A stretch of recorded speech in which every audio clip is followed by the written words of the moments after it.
Gildan Media presents Your Coach in a Box, affordable, life-changing audio programs.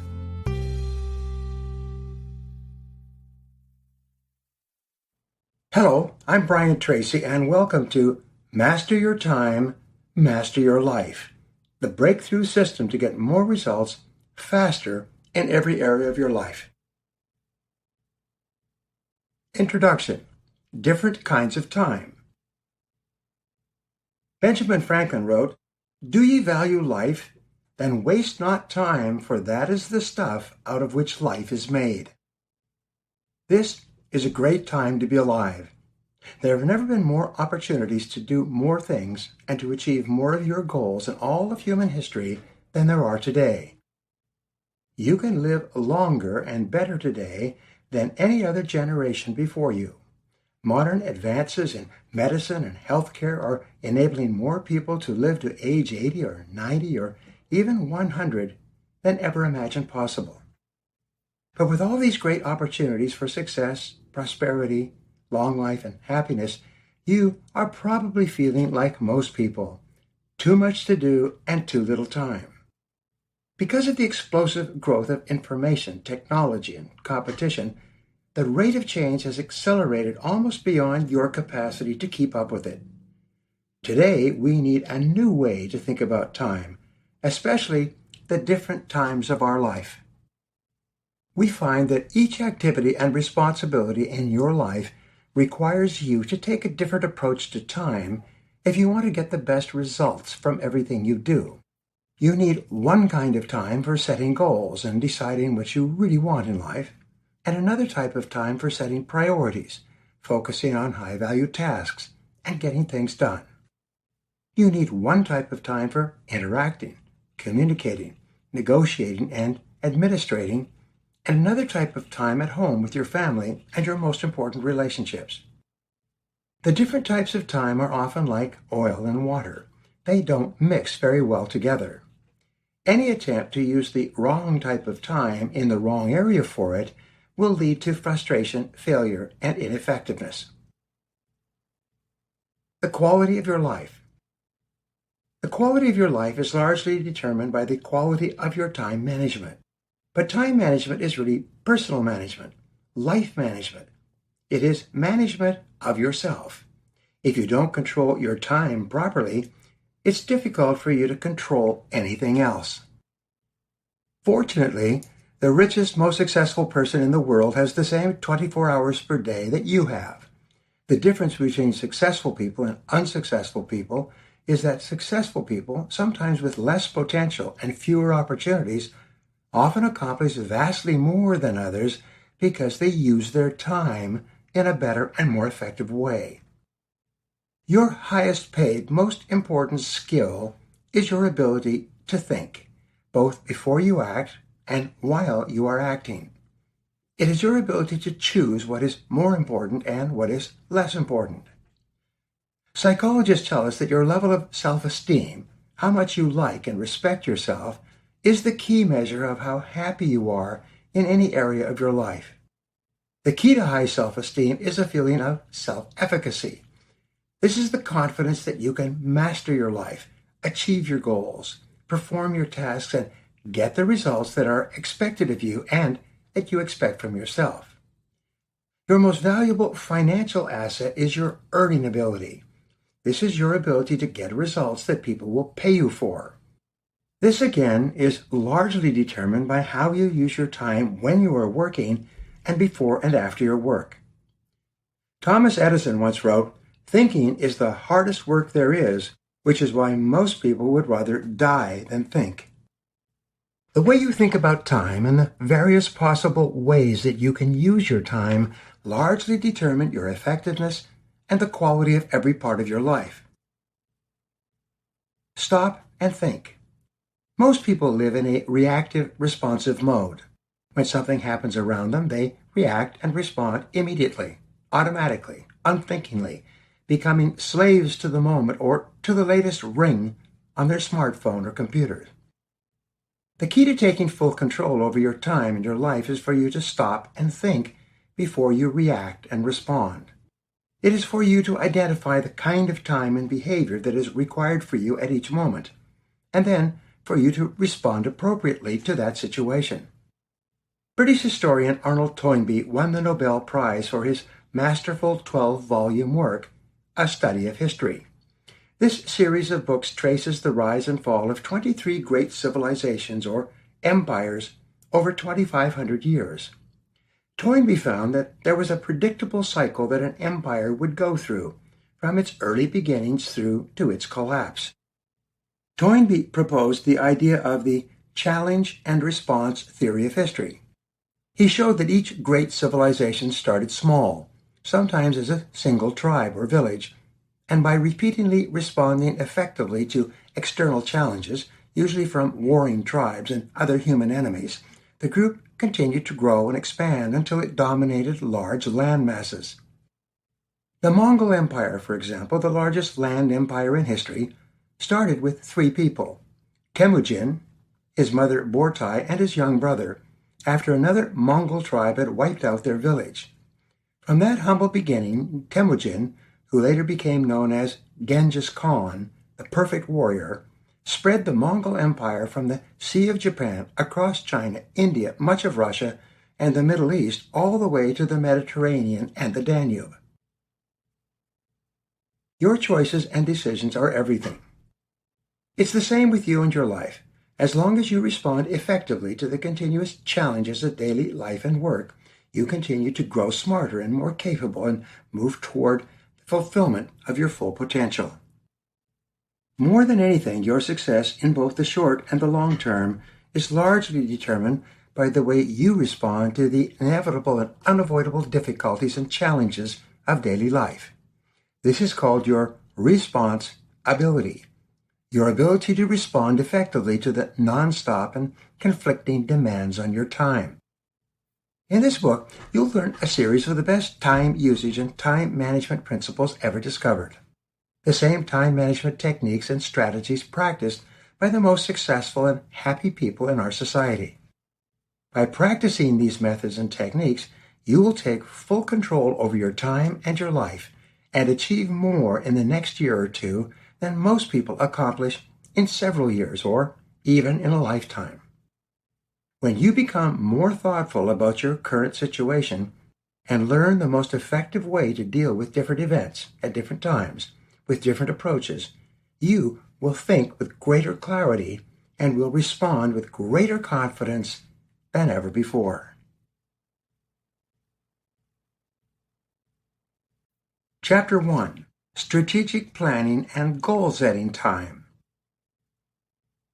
Napoleon Hill once wrote, "There is one quality that one must possess to win, and that is definiteness of purpose, the knowledge of what one wants, and a burning desire to achieve it." One of the most important types of time is the time that you spend thinking, deciding, and planning how to achieve the things you really want in life. The biggest single waste of time is setting off without clear, specific goals. Many people waste their most productive years responding and reacting to whatever is going on around them and working to achieve the goals of other people, instead of taking the time to become absolutely clear about what it is that they really want for themselves. There is a saying, before you do anything, you have to do something else first. Before you set off on the great adventure of life, you have to decide where you want to end up. The good news is that there have never been more opportunities to achieve your goals than there are today. But only you can decide what you want. What is the difference between the rich and the poor? One explanation is that about 85% of wealthy people have one big goal that they work on all the time. Only 3% of poor people have one big goal, and they work on it occasionally, if at all. The 1% versus the 99%. Today there's great controversy over the difference between the 1%ers and the rest of us. The claim is that the 1%ers own or control more wealth than everyone else put together. However, that statistic is inaccurate. The real difference is actually between the top 3% and the other 97%. Because most people start off with little or nothing, the real question ought to be, how did the 3% who started with nothing become so successful in the course of 1 or 2 generations?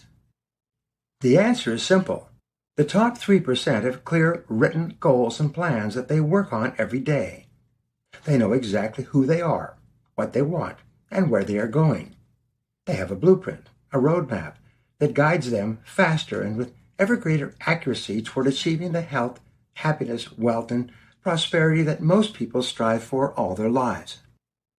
As a result of having clear written goals, they waste far less time than the average person. People with written goals and plans earn and accumulate on average 10 times as much as other people with the same levels of intelligence and education. Clarity is everything. There is a story of a hunter who goes to the edge of the woods, closes his eyes, and shoots his rifle into the forest. He then turns to his friend and says, "I sure hope something good runs into that." This is how too many people live their lives. They throw themselves at life like a dog chasing a passing car, seldom catching anything. Most people go through their lives without goals, doing the best they can and just hoping something good will happen to them. But hope is not a strategy. It is a recipe for failure, if not disaster. For you to maximize your time, to enjoy the greatest quantity and quality of riches and rewards, you need to take time regularly to think about your goals, especially when you're experiencing turbulence and rapid change. You need to become intensely goal-oriented. Setting goals, making plans, and organizing your life around the things you really want to do and have are the greatest time management tools of all. Goal setting and personal strategic planning require that you step back and take some time off, away from interruptions and distractions. You then answer several key questions to ensure that what you are doing on the outside is consistent with the person you are on the inside and in harmony with what you really want to achieve. Look into yourself. The first question you ask is, who am I? Your answer to this question reveals your self-image, the person you think you are. Because your outer behaviors are always consistent with the way you see or describe yourself on the inside, this answer tells you a lot about yourself. The sign over the temple of Apollo at Delphi in ancient Greece said, "Man, know thyself." This is the starting point of wisdom. Socrates said, "The unexamined life is not worth living." Unless you carve out time regularly to examine your life and make sure that you are clear about your goals and that they have not changed, you will become reactive responsive, acting impulsively and often doing what other people want you to do. Begin this goals analysis by realizing that you are unique and potentially extraordinary. There has never been, nor ever will be, anyone exactly like yourself. Be yourself. Everyone else is already taken.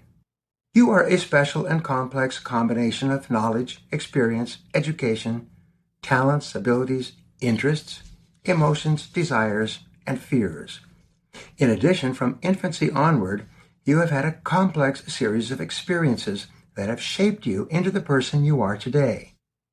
You have special strengths and abilities and have been born with the capacity to be absolutely excellent at something and maybe several things. Your great responsibility to yourself and to others is to find that special mission that you have been put on this earth to accomplish. You must clarify your vision, your life's purpose, your heart's desire. Do what you really love. One of your great jobs in life is to find something you really love to do and then to put your whole heart into becoming absolutely excellent at doing that one thing. Throughout your adult life and career, you need to ask and answer a series of questions. Your answers will change over time and with experience. You must be clear about your answers each time you address these questions and must be willing to change your responses as you get more information. Begin by assuming that you have no limitations. Imagine that you could wave a magic wand and make your life ideal in every way. Ask yourself, 1. What do I really want to do with my life? Question 2. What do I really, really want to do with my life? And question 3 is, what do I really, really, really want to do with my life? The third time you ask this question with really, really, really is the key. It forces you to dig deep into yourself, moving past the superficial answers regarding money and success, and often gives you the answer you have been seeking. This is how you begin to unlock your full potential. Personal strategic planning. Successful companies invest a lot of time and money developing strategic plans for their business. These are the carefully thought out goals and plans they use to achieve greater success and profitability in competitive markets. You need a strategic plan as well, a personal strategic plan to ensure that you accomplish the very most in the shortest period of time, making the fewest possible mistakes along the way. Personal strategic planning focuses on 4 basic questions, which you should ask regularly. Personal strategic planning focuses on 4 basic questions, which you should ask yourself regularly. Question 1. Where am I now in my life?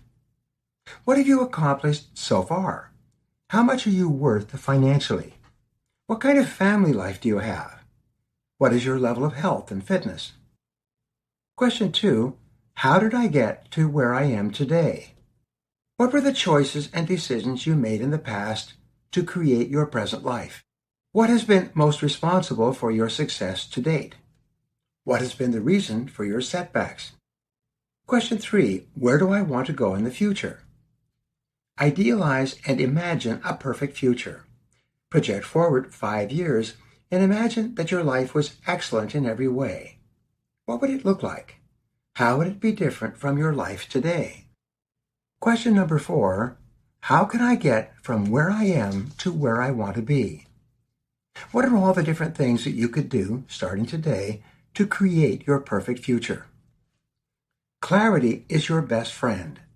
Personal strategic planning requires, first, that you set clear, written goals, and second, that you carefully examine the various strategies you can implement to achieve those goals. Most people want to earn a lot of money doing something they enjoy and ultimately achieve financial independence. But only a small percentage of people will achieve this common goal. Why is this? First-generation wealth. There are more than 10 million millionaires in the United States alone, and more than 80% of them are self-made. In the world, there are almost 2,000 billionaires, about 66% of whom are self-made as well. These are all individuals who started with nothing and achieved their financial success in one working lifetime, if not sooner. Why not you? There are many different ways for you to achieve your goals of high income, financial independence, or even wealth. One high road to financial success is entrepreneurship, the ability to start and build your own successful business. Today, it's easier to start a business and get started offering a product or service than ever before. It takes less than 24 hours for you to register your business, set up a website, and start operating.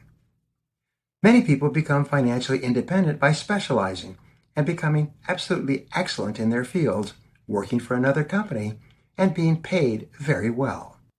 They go to work for someone else and work their way up, earning more and more over the years. Fully 10% of millionaires are professionals, such as doctors, lawyers, architects, accountants, and engineers.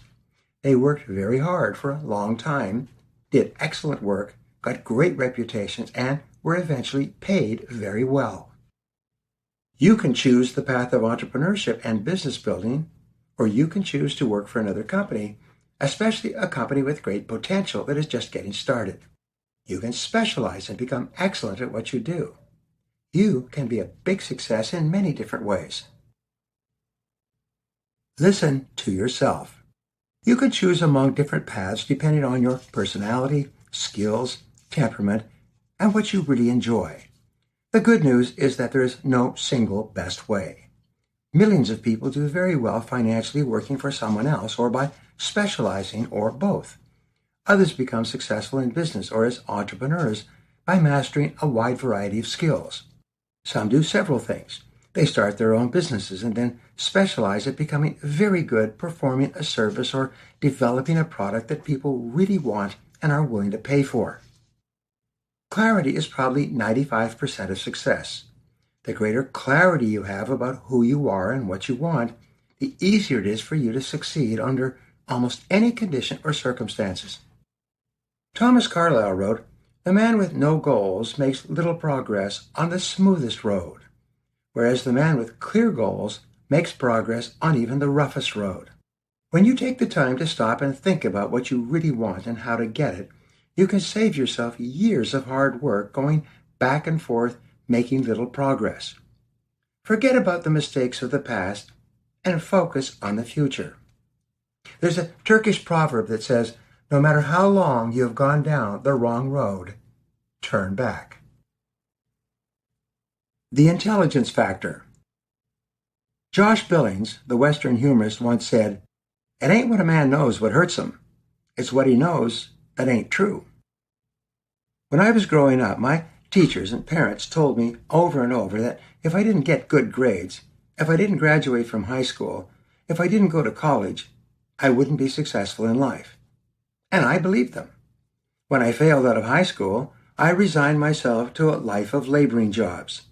For the next few years, I washed dishes, dug wells, worked in sawmills and factories, and sometimes slept in my car. Finally, in frustration at seeing all the successful people around me, many now younger than I began to challenge my beliefs about success and failure. I began to ask, why is it that some people are more successful than others? What I found out surprised me. I found that there was only a small relationship between success and high education, intelligence, good grades, coming from a wealthy family, or even natural ability. Intelligence has been identified as an important quality of successful people in every field. But extensive research has found that many successful people did not have exceptional IQs, nor did they get good grades at school. They may have been above average in intelligence, but they were not geniuses. A way of acting. The experts have concluded that intelligence is more a way of acting than it is a matter of good grades or a high IQ. So, what then is an intelligent way of acting? The answer is simple. You are acting intelligently when you are doing something that moves you toward one of the goals that you have set for yourself. You are acting unintelligently whenever you do anything that is not moving you towards something you want. In my seminars, I teach a simple technique that I promise will double the income of everyone in the room. I call this the A-B method. Here's how it works. You divide all your tasks and activities into two categories, A tasks and B tasks. A tasks are those activities that move you closer to the goals that you say you really want to accomplish. These are goals such as to be more successful in your field, to earn more money, to spend more time with your family and friends, and to enjoy excellent health. B activities are those that do not move you toward your goals, or even worse, they move you away from them. So here's a life-changing rule. Do only A tasks. Discipline yourself to do only those tasks that enrich and enhance your life and work, and that give you a feeling of forward motion toward achieving the things you want and becoming the kind of person you want to be. This simple strategy will enable you to double and triple your productivity, performance, and results in the months and years ahead. Best of all, when you are working on your most important goals, you will experience a winning feeling, a feeling of forward progress, of being happier and more fulfilled. Your self-esteem will go up. You'll enjoy higher levels of self-respect and personal pride. Even more, when you are working on and completing your most important tasks and goals, you earn the respect and esteem and admiration of everyone around you. You quickly become one of the most valuable people in your organization. The goal setting and achieving formula. There is a simple yet powerful 7-step goal-achieving formula or recipe that you can learn and practice for the rest of your life. I've taught this formula to more than 1 million people all over the United States and Canada and in 72 other countries. Over the years, countless people have come up to me or emailed saying almost the same words over and over. They say, "You changed my life. You made me rich." And it was always the goals. Step 1. Decide exactly what you want. Most people never do this. Be specific. Your goals should be so clear that you could explain them to a 6-year-old child, and the 6-year-old child could turn around and explain them to another 6-year-old child. In addition, the child should be able to tell you how close you are to your goals because they are so clear and simple. One of the biggest mistakes people make is to think that they already have goals, when all they really have are hopes and dreams. As an exercise, when I ask my audiences if they have goals, surprisingly, they all raise their hands and say yes. Then I ask them to give me some examples of their goals. They shout out things like, "I want to be happy," or "I want to be rich," or "I want to travel," or "I want to have a nice family life." But these are not goals. These are wishes and hopes common to all of mankind. They are fantasies and dreams that everyone has. They're not clear, specific goals that you can focus on achieving every day. They cannot be measured. Nobody can tell you how close you are to achieving them. Put it in writing. Step 2, write it down. Only 3% of adults have written goals, and it seems that everyone else works for them. They earn, on average, 10 times as much as people without written goals. Once you've written down your goal, make it measurable. Attach a number to it so that someone else can tell you how close you are to achieving it. There's a rule that says if you want to be successful, put a measure on every goal and activity. But if you want to be rich, put a financial measure on every goal and activity. A recent management study that looked at the work of 150 scholars who studied thousands of companies in more than 20 countries found that there were 3 factors that accounted for more than 80% of business success: clear goals and objectives, clear measures, and clear deadlines. Remember, you can't hit a target that you can't see. When you have clear goals and you can measure your progress, you will move ahead further and faster than if you don't. When do you want it? Step 3, set a deadline. Decide exactly when you want to achieve a particular goal. If it's a longer-term goal, break it down into years, months, weeks, and even days. Some of the most successful people I know will break a 10-year goal into 5-year goals, 1-year goals, 1-month goals, all the way down to daily activities. They then discipline themselves to complete 1 or more of those activities every day. What if you don't achieve your goal by the initial deadline that you set? Simple. Set a new deadline, and then another, and another, and another. If necessary, when you set your first deadline, it will be based on the information you have at that time. But external factors can change. There could be a decline in the economy overall, or something like a collapse of oil prices that changes everything in your business or industry. When something happens to throw you off of your timetable, you set a new deadline. There are no unreasonable goals, only unreasonable deadlines. Think on paper. Step 4, make a list of everything that you can think of that you could possibly do to achieve the goal.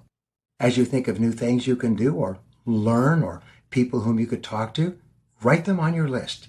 Keep writing until you can't think of anything else. Step 5, organize your list by sequence. Create a checklist, ordering your task starting with what you have to do first to achieve your goal, then to what you have to do second, and all the way down to the final step you will need to achieve that goal. You can also organize your list by priority. What is the most important item on your list? What is the second most important item? Practice the 80-20 rule, which says that 80% of your success will be determined by 20% of the things that you do. Often, the most valuable and important thing you do in life, which can account for 80% of your success, is deciding on a goal and making a plan to achieve it in the first place. A list of activities organized by sequence and priority becomes a plan. When you have a written goal and a plan, you move ahead of 97% of adults working today.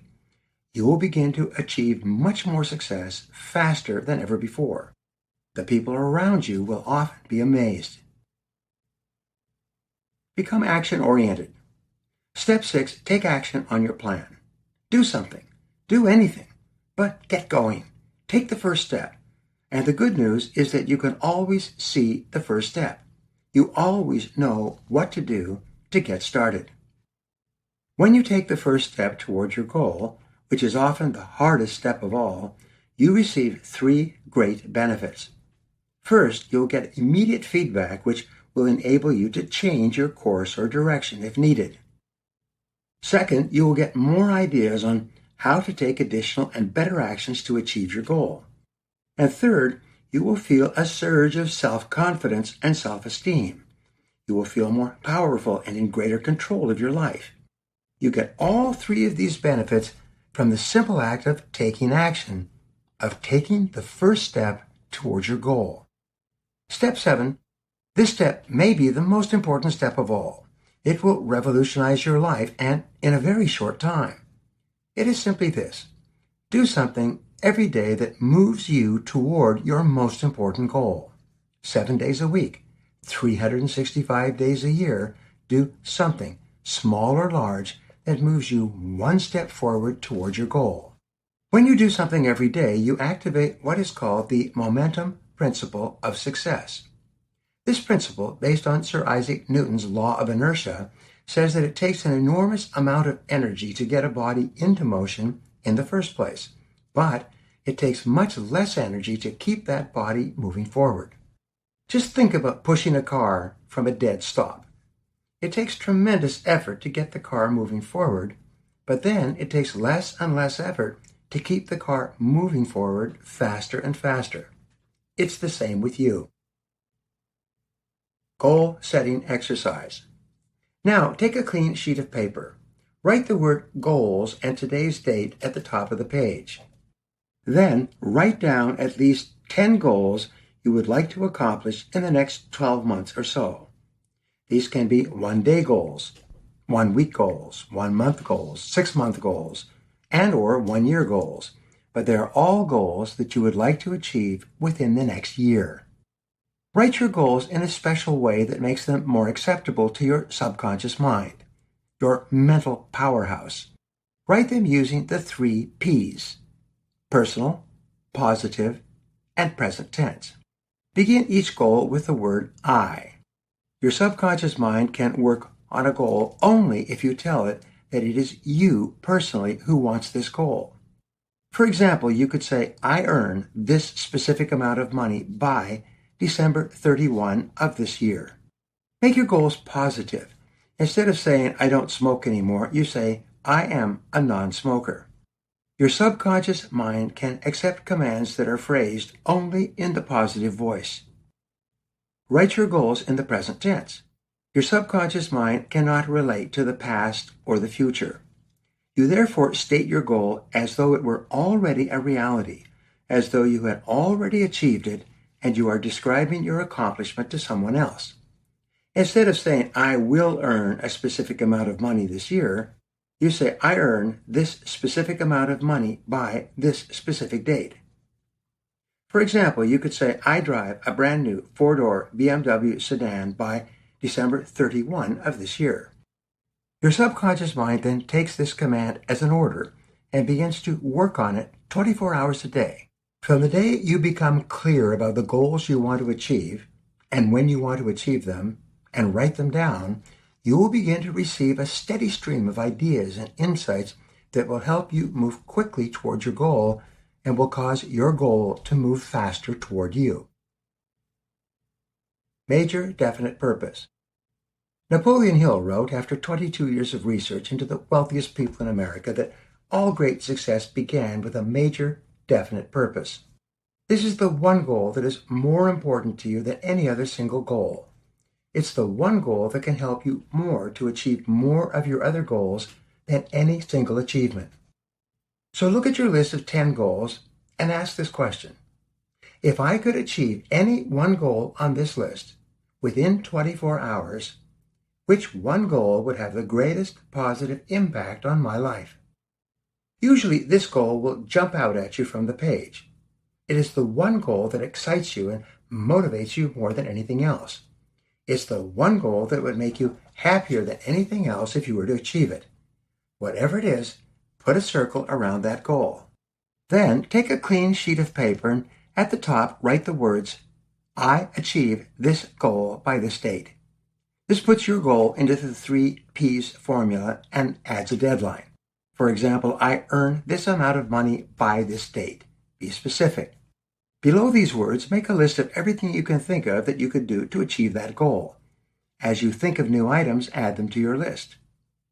Next, organize your list into a plan or blueprint.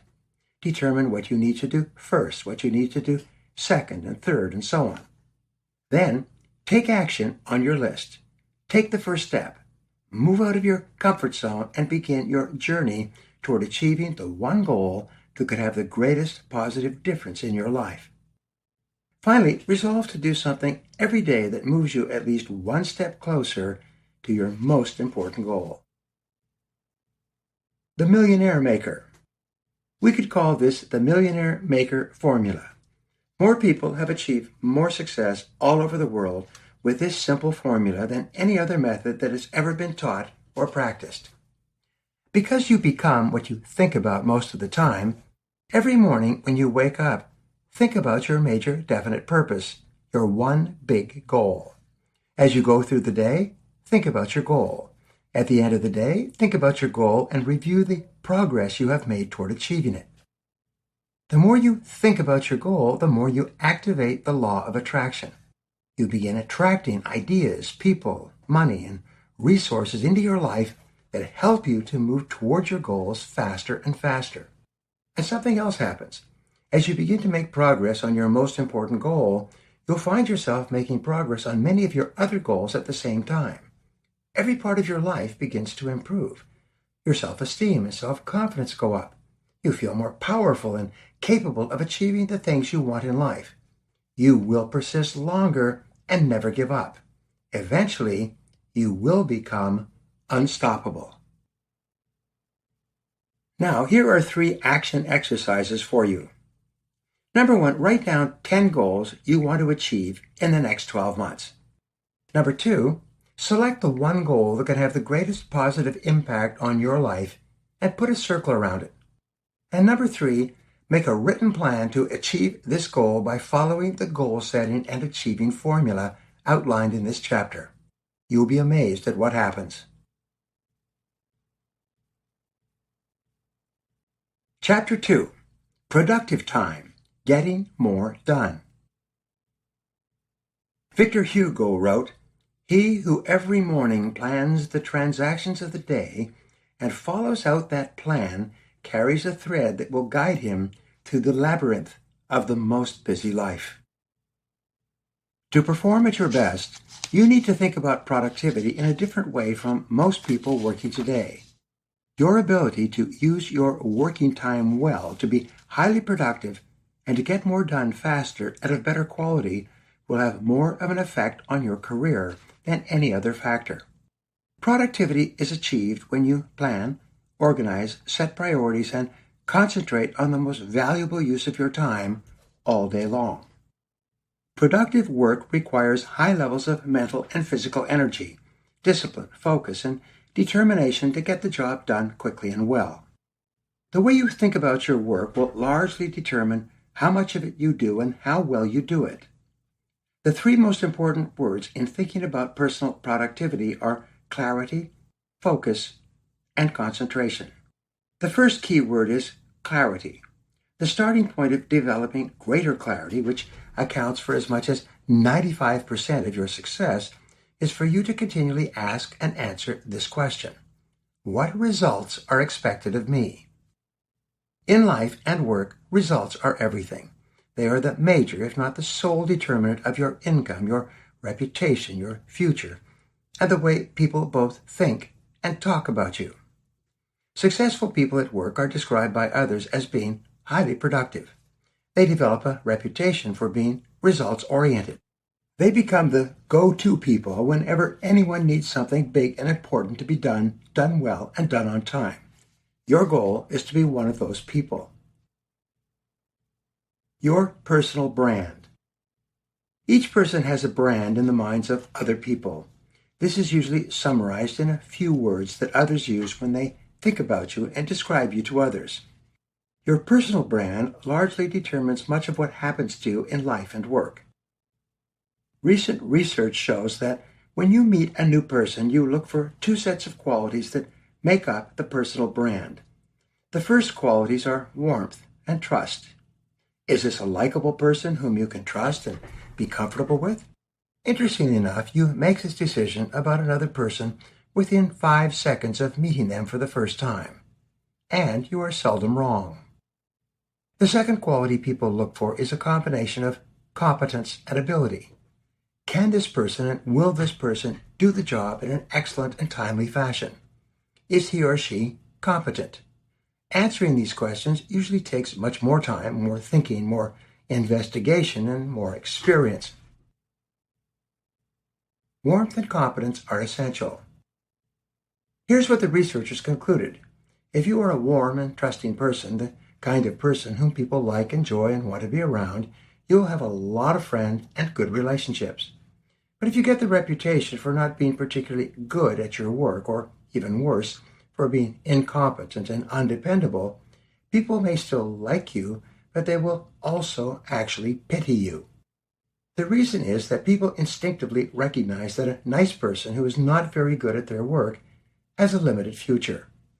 He will not be successful over the long term. Instead of being a winner, he will be a non-winner, a person who will not achieve very much in life. Perhaps the most important ability in the world of work is dependability. This means that people can absolutely depend on you to do an excellent job on time, every time. People who participate in karaoke have an expression, showing up. The question they ask about a performer is, how is he or she showing up? This is a description of the totality of the performance of the karaoke singer. In life, we are always being judged and evaluated by other people, just as we are always judging and evaluating others.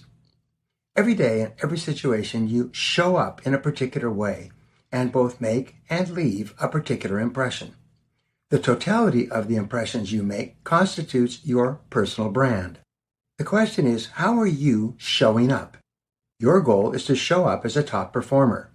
You want people to think about you and talk about you as an excellent person, as someone who really makes a valuable contribution consistently in every situation. This is the best reputation or brand you can have. And everyone knows the truth. Everyone knows who are the best and most productive people in every work environment. So the question for you is, how are you showing up? The Great Pandemic. A pandemic is an illness or malady that is spread over a large area and affects an enormous number of people. Today there is a pandemic of poor performance sweeping across the Western world. It is undermining productivity, weakening character, destroying hopes and dreams for the future, cutting off people's desires for achievement and advancement, and keeping millions of people, especially young people, working at lower incomes than they are truly capable of earning. This pandemic can be called the curse of electronic interruptions. According to Robert Half International, fully 50% of each workday is wasted in activities that contribute no value whatever to the company and have nothing at all to do with the work at hand. Much of this wasted time is caused by the inability of people to start and work productively all day long. Most people in their 20s and 30s came into the workplace in the age of the Internet. Today we have Facebook, YouTube, Google, LinkedIn, and Twitter, and smartphones with more than 1,200,000 apps as of 2016. Most of these apps are different forms of entertainment, fun, enjoyment, and time wastage. It's estimated that the average adult today spends 3.5 hours checking apps, email, and text messages. Without them even knowing what is happening, people addicted to these distractions will find their hopes and dreams for the future slowly ebbing away. As they spend more time reacting to electronic interruptions, they do less work, and they do it poorly because they are continually being distracted. Your world of work. How is it that so many people are performing and earning far below their potential? You have to go back to children's first experience with work, their school and schoolwork. Here's what happens. When you are a child and you go to school for the first time, you're usually afraid and insecure. But you very quickly learn that school is full of other children your same age. And what do you do with children your same age? You play. Soon you look forward to school as a place where you can go and play with your friends. As you advance through school, year after year, school becomes your primary play place. Of course, you must do a certain amount of schoolwork and maintain a certain level of grades in order to be allowed to continue attending the school or college, but you think primarily of your friends and your social activities rather than the schoolwork itself. If you are fortunate enough to go on to university, you continue to play with your friends, but now without supervision. Most people who go to college spend 4 or 5 years in an endless cycle of social activities with other people, doing only enough schoolwork to avoid being expelled. The world of work. When you finish school, you take your first job. You go into work on the first day a bit nervous and unsure about what's going to happen. Then you are introduced to your co-workers, many of whom are your same age. This reminds you of school. What do you do with people your same age? You play! Today, the workplace is the primary play place for American adults. It's estimated that the average employee does not really start work until around 11 a.m., and then begins winding down about 3:30 in the afternoon. The first thing most people do when they arrive at work is to play with their friends. They spend almost 50% of their time chatting with coworkers about subjects that have nothing to do with the job they've been hired for. When they're not talking with their coworkers, they are reading their email, sending and receiving messages, checking Facebook postings, looking at what is for sale and where, and responding to various forms of advertising and spam. Suddenly, they look up, and the day is gone. Because so many people see the workplace as a play place, they often resent it when the boss comes by and asks them to actually do some work. They are so preoccupied with the ceaseless flow of electronic and personal interruptions that they have no time to do work of a serious nature. The email disease. The average adult checks their email 145 times per day. This is why Julie Morgenstern, a time management expert, wrote a book called Never Check Email in the Morning. More and more companies and organizations, even the Harvard Business Review, are coming to the same conclusion. Spending too much time on email can sabotage your career and make it almost impossible for you to perform at high levels in your job. The reason email can be so devastating to your current productivity and your future prospects is that each time you send or receive an email, your body releases a tiny amount of dopamine, a stimulant similar to cocaine. This stimulant gives you a mild sense of pleasure, which causes you unconsciously to want to duplicate this feeling. And since you get this feeling by sending or receiving emails, checking SMS messages, making phone calls, or otherwise communicating by smartphone or computer, you start doing this all day long. Soon, you can't stop yourself, like an addict. According to a story in USA Today, when you continually respond to emails and messages, your brain becomes more and more fatigued. As a result, you lose about 10 IQ points in the course of the day. You actually become dumber as the day goes on. By the end of the day, your brain is so tired that you have difficulty making even the simplest of decisions, like what to eat for dinner and what to watch on television. Work time versus playtime. The solution to your becoming caught up in the irresistible attraction of distraction is to remind yourself continually when you go to work that this is productive time. This is not playtime. When you took your job, you entered into an agreement to produce a certain quality and quantity of work in exchange for a certain quantity of money and benefits. You made a promise, and you have a promise to keep. You made a contract, and you're required to comply with the terms of your contract. When you think of work like this, it can change your whole perspective. Every minute of every day at work, ask these questions. Why am I on the payroll? What have I been hired to accomplish? Is what I'm doing right now the reason I am on the payroll? Is what I'm doing the highest and best use of my time? If you're not doing the most important things that you have been hired to do, stop whatever you are doing and get back to doing whatever it is that you have been hired to do. When you work, work. Here's the great rule for success at work. Work all the time you work. When you go to work, say hello to your coworkers and then begin work immediately. Put your head down and go flat out, like a runner coming off the blocks in a race. If people want to chat with you, smile politely and tell them you would love to talk with them after work. Meanwhile, you have things you have to get done and you are on a tight deadline. Eventually, the time wasters, the people who do not value their time or the time of anyone else, will start to find you uninteresting and will spend more and more time with other people who have more time to waste. Here's a simple formula for work time. Don't check your email in the morning. Check your email only twice a day, at perhaps 11 a.m. and 3 p.m. In between, turn off your email. Turn off all the sounds, bells, and rings that remind you that there are incoming messages. Remember, every time you hear one of those sounds, you get a dopamine jolt, distracting you from your work and decreasing your productivity. Leave them off. Focus and concentration. The second key word for high productivity is focus. Your ability to focus single-mindedly on your most important task can do more to help you move ahead rapidly in your career than perhaps any other factor. Electronic interruptions break your focus and distract you from your work, the results you need to get to be successful. Many people have been seduced by the myth of multitasking. They think that they can work on several jobs at a time. But the experts have found that multitasking is really just task shifting, going back and forth among various tasks, seldom focusing on any one for very long. Even worse, you require about 17 minutes to refocus on an important task after being distracted for any reason.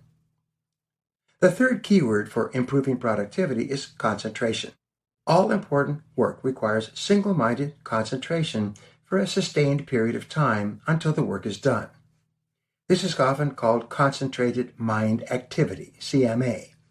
Fortunately, concentration is a skill or a habit that you can learn with practice and repetition until it becomes easy and automatic. The big payoffs. There are two big payoffs for practicing clarity, focus, and concentration all day long at work. The first payoff is that you will become one of the most productive and respected people in your organization. You'll get much more done sooner and of higher quality. More and more important assignments will be given to you. You will gain the attention and respect of your superiors. You will be paid more and promoted faster. Doors of opportunity will open up for you, and sometimes far more rapidly than you can now imagine. The second big payoff for practicing clarity, focus, and concentration is the way you feel about yourself. All of your work life and most of your personal life revolves around the starting and completing of tasks. Each time you start and complete a task of any size, you get a burst of energy, enthusiasm, and self-esteem. You feel better about yourself. You feel happier. Your brain releases endorphins, nature's happy drug, and you feel more creative, more calm, more confident, and more personable toward others. Feel like a winner. Here's the formula. Start every day with a list of tasks that you need to complete. Organize the tasks from the most important to the least important. Start work on your most important task and discipline yourself to work on it non-stop until it's complete. Whenever you complete any task, you get a jolt of endorphin, which makes you happier and boosts your feelings of self-esteem and personal pride. When you complete a high-value task, you get an even greater feeling of happiness and self-esteem. And when you complete your most important task, Like finishing a major assignment at work, you experience a burst of exhilaration that causes you to feel wonderful about yourself. When you develop the habit of starting and completing your most important tasks, you put your entire life and career onto the fast track.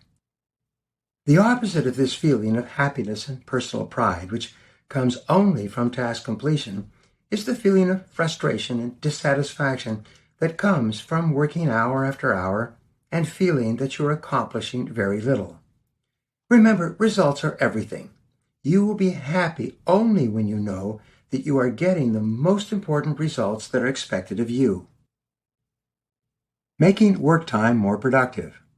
There are a series of ways for you to use productive time that will dramatically increase your productivity, performance, output, rewards, and income.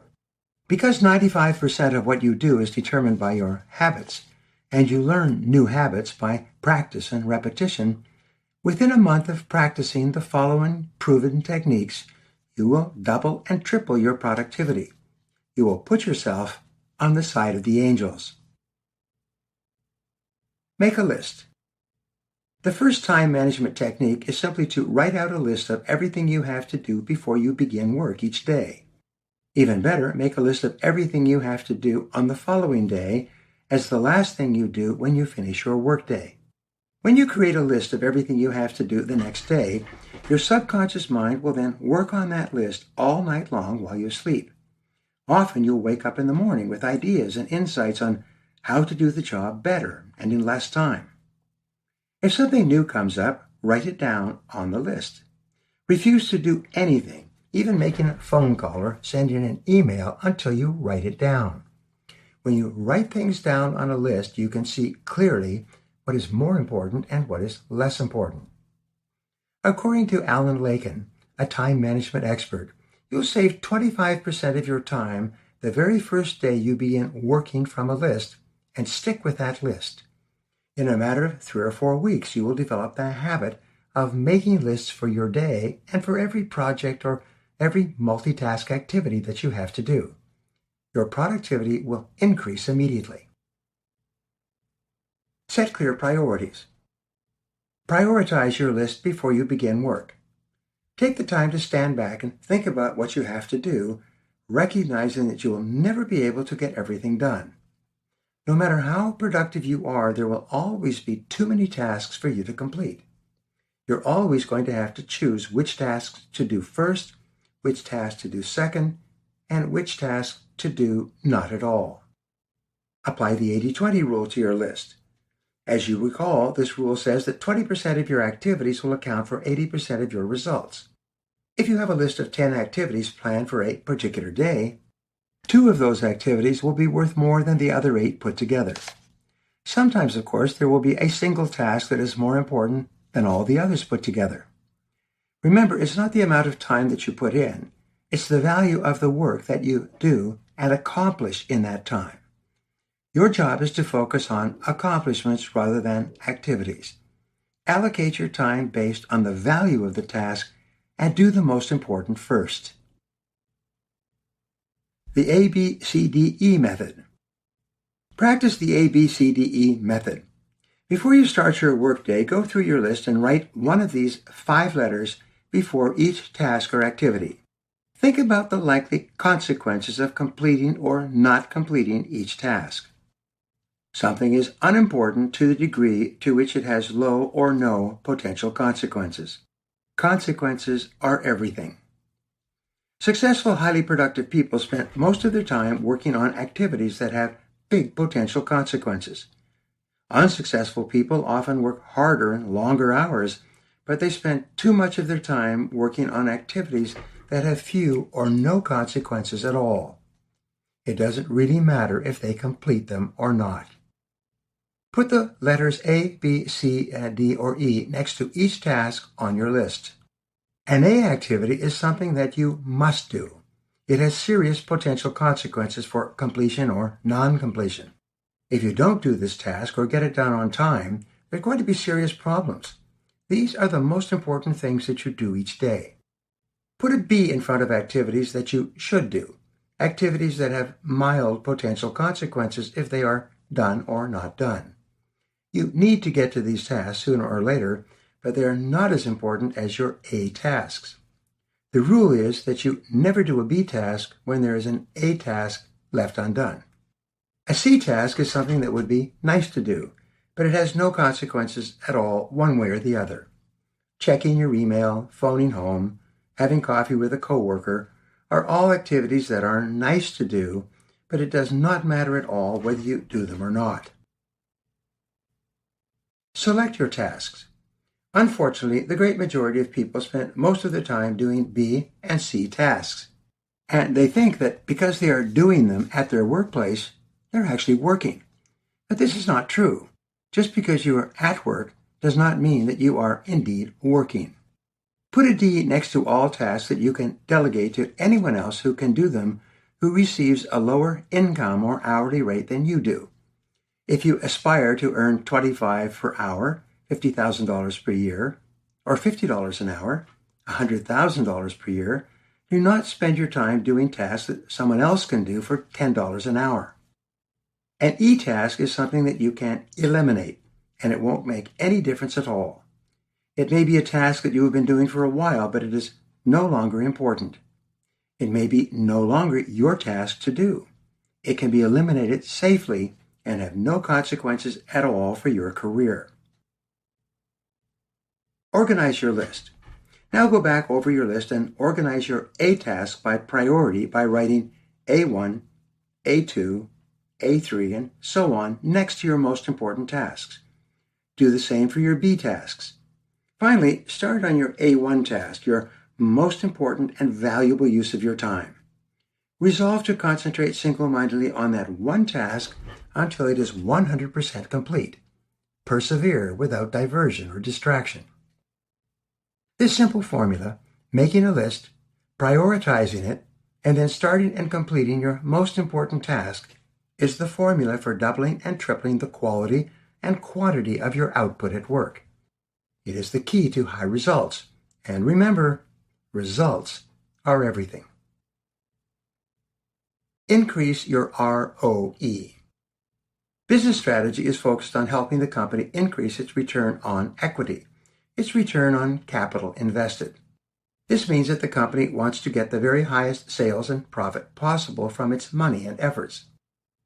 Your personal capital is your physical, mental, and emotional energy.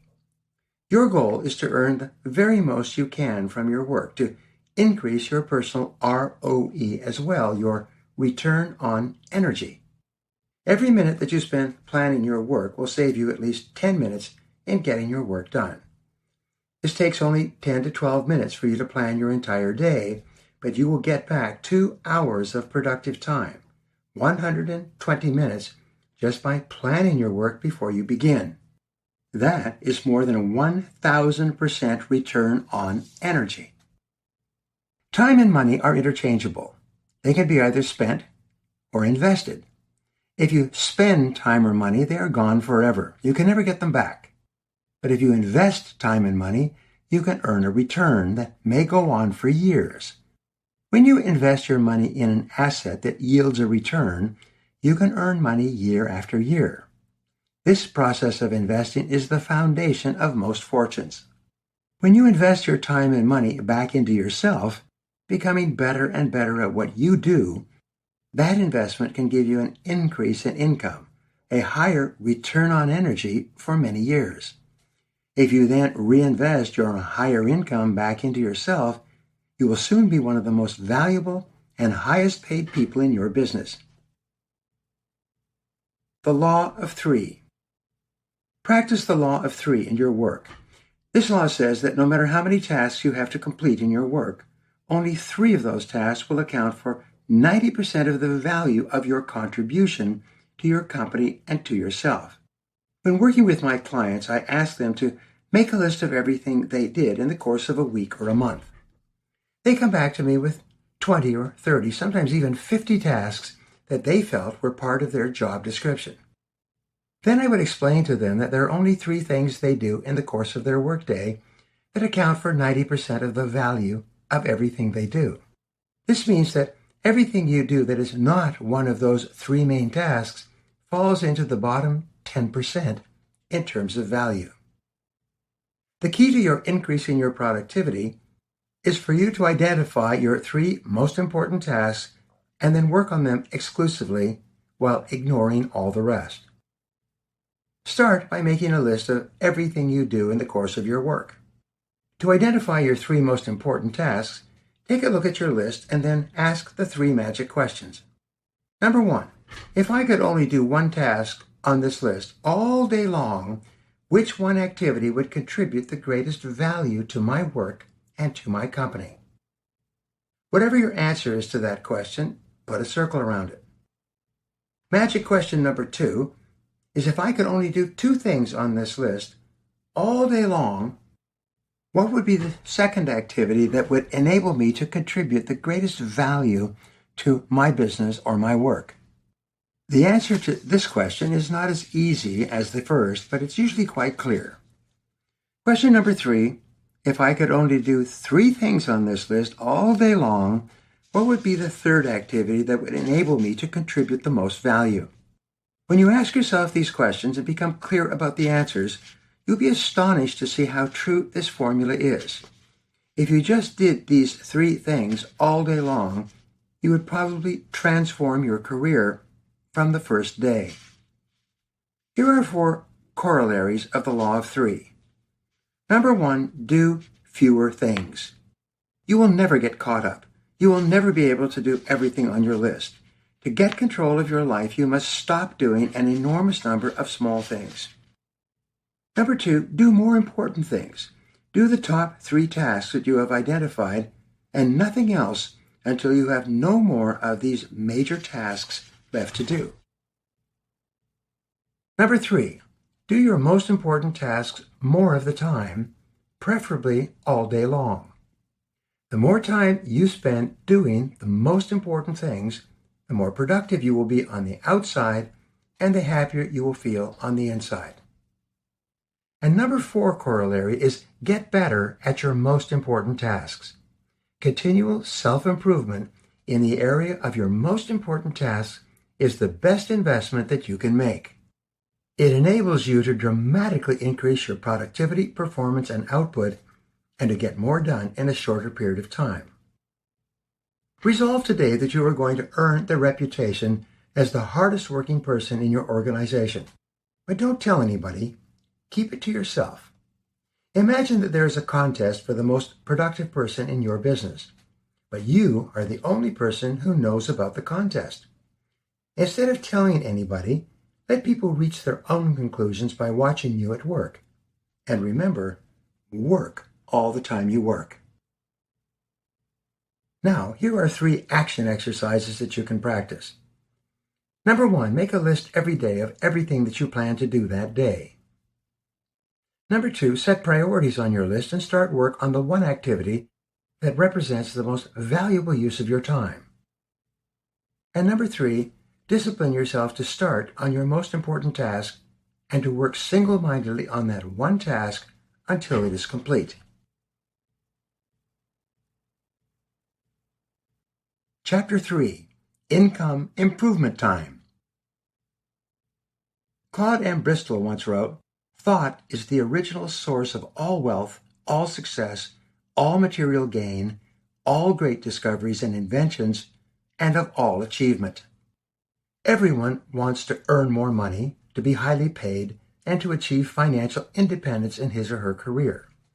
The way you think about your income and how you can increase it is one of the most important mental skills you can develop.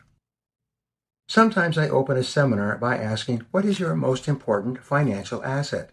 The audience usually thinks about this question for a while and then throws out some answers such as my house, my bank account, or my business.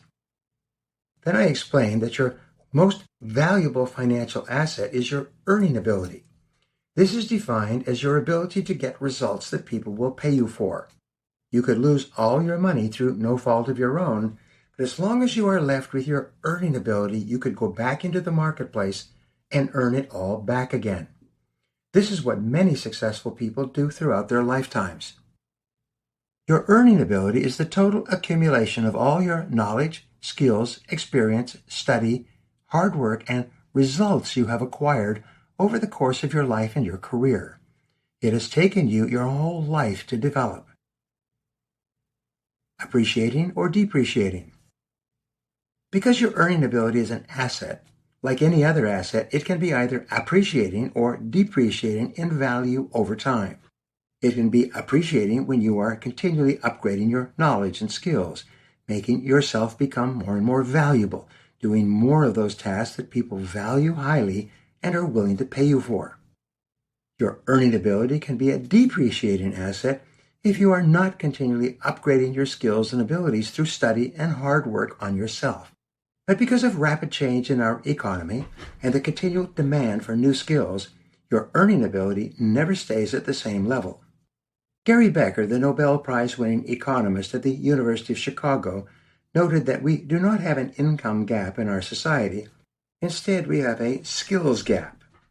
People who have skills that are in high demand, skills that enable employers to get excellent results that they could turn into money by producing and selling more of their products and services, are always in demand, always employed, and always paid well. Skills become obsolete. On the other hand, those people who have obsolete skills, skills that are no longer in demand, often remain unemployed for many months and even years. What Becker found was that the primary difference between employed people in the top 20%, those whose incomes were increasing an average of 11% per year, and the people in the bottom 80%, those whose incomes were increasing 3% a year or less, was their commitment to continuous learning. The highest paid people were always reading, learning, and upgrading their skills. Anders Ericsson, the founder of Elite Performance Studies, concluded that most people work for the first year to learn the job well enough so as not to get fired. After that, they never get any better. They never improve. 10 years after they started their job, they're no more productive than they were after 1 year. This seems to apply to 80% of people working today. Lifelong learners. The people in the top 20% are lifelong learners. They're continually adding to their repertoire of knowledge and skills. They read, study, and practice new ideas. They never let up the pressure on themselves to improve and grow. As a Fortune 500 CEO recently said, "Our only real source of sustainable competitive advantage is our ability to learn and apply new ideas faster than our competition." These words apply to you as well. Your only personal source of sustainable competitive advantage, of keeping yourself at a high level of employability and income, is your ability to learn and practice new skills that people need to get more and better results. Ericsson found that high performers in every field spent more time practicing and upgrading their skills than low performers. This difference accounted for most of the large income disparities we see in our society.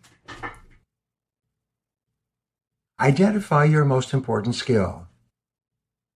Ericsson investigated executives who started work with large companies and who, over the years, moved into high positions of management, sometimes becoming the CEO or president, where they earned as much as 301 times, according to 2016 figures, the average income of the people who worked in their companies. He found that most of these people practiced a simple strategy that they had used throughout their careers. As soon as they started at their first job, they went to their boss and asked him, "What one skill, if I was really good at it, would help me to make a more valuable contribution at my job?" The boss would tell the employee that if he was really good at marketing or team building or making presentations or reading financial statements or something else, he would be able to do his job much better and make a more valuable contribution. The new employee would take that advice, like a dog catching a stick and running with it, and begin work immediately to develop that skill. He would set the development of this skill as a goal and create a learning plan.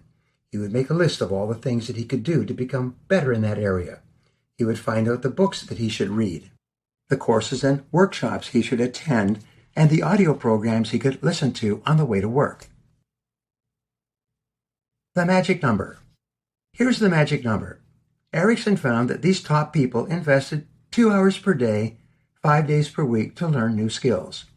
There are 168 hours in each week, 24 hours times 7 days. By investing 10 of those hours on average, people starting off at the bottom of their corporations, at the beginning of their careers, were able to continually move up faster and faster. As they develop more knowledge and skills, they continue to increase their earning ability, their ability to get results. While their friends were out socializing, partying, and watching sports on television, these high achievers were carving out 2 hours each day, 5 days each week to get better and better at their work. Albert Einstein wrote that compounding is the most powerful force in the universe. This applies to money and to skills as well. What these successful executives discovered at an early stage of their careers was that at each time they learned a new skill, they could combine that skill with other skills, compounding the total value of all their knowledge and skills. Thus, these employees became more and more valuable. Over the years, I have found that many people are only one skill away from doubling their income. If they could develop one more key skill, leveraged times the skills and experience they already had, they could be twice as valuable to their company and be paid twice as much. See yourself as self-employed. The top 3% of people in every industry accept high levels of responsibility for themselves, for everything they do, and for everything they become. As a result, they view themselves as self-employed. They act as if they own the company they work in. Robert Reich, a former U.S. Secretary of Labor, said that when he went into a company, he could immediately determine the type of culture the company had developed. He said that it was contained in the pronouns the employees used when they talked about the company and themselves. In the top companies, people would use the words we and us and our. In the top companies, people felt and acted as if the company belonged to them. They were fully engaged. They accepted high levels of responsibility for the company's results. In the lower performing companies, people used the pronouns they, them, and their. They viewed the company as something completely apart from themselves, an entity that provided them with a job and a paycheck, and that was all. This is why it is estimated that fully 65% of employees today are officially disengaged from their work. They're going through the motions each day, putting in minimum effort, reading the want ads on the internet, and dreaming about doing different work. You are the president, but not the top people. The top people realize that they are the chief executive officers, the presidents of their own careers. They see themselves as presidents of a company called You, Inc. Earl Nightingale once said, "The worst mistake you can ever make is to think that you work for anyone else but yourself. You are always self-employed. No matter who signs your paycheck, you're always on your own payroll. You're always working for yourself. You are the president of a personal services corporation with one employee, yourself. You have only one product to sell in a competitive market, your own personal services. Your rewards in life and your career will be determined by the value of your services to others, by your ability to contribute to your company, and by your ability to add value continuously throughout your career." What determines your income? Your income will largely be determined by 3 factors: the work you do, how well you do it, and the difficulty of replacing you. If you're not happy with the amount that you are being paid, you must do different work, or you must do your current work better, and you must become indispensable to your company so that they would have tremendous difficulty finding someone to replace you. Because of these 3 factors, unemployment or underemployment, high or low income, and earning less than your true potential are largely self-determined personal choices. Over time, each person largely decides his or her own income. Each person decides how much he or she is going to earn. Each person decides their own financial future by the things they do and by the things that they fail to do. Ludwig von Mises, the great economist, wrote, "Every action has a consequence or consequences. Your ability to accurately predict the consequences of your actions is a mark of the superior thinker."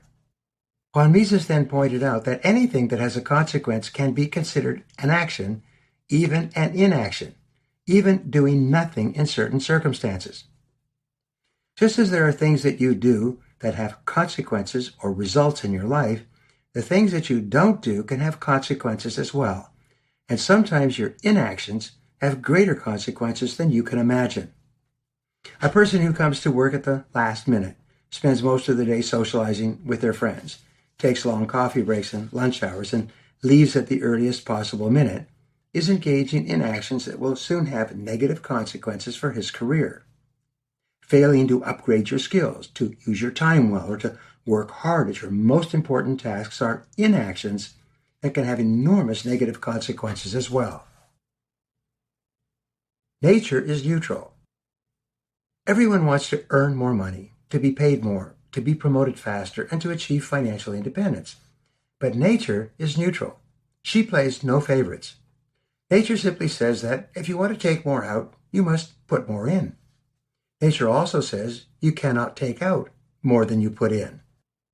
One of my favorite quotes is from Goethe, the German philosopher. He wrote, "Nature understands no jesting. She is always true, always severe. She is always right, and the errors and faults are always those of man. The man incapable of appreciating her she despises, and only to the apt, the pure, and the true does she resign herself and reveal her secrets." These words are applicable to the world of work in every respect. Nature says that you can have all the money you want, but you'll have to earn it by serving other people with the things they want and need and are willing to pay for.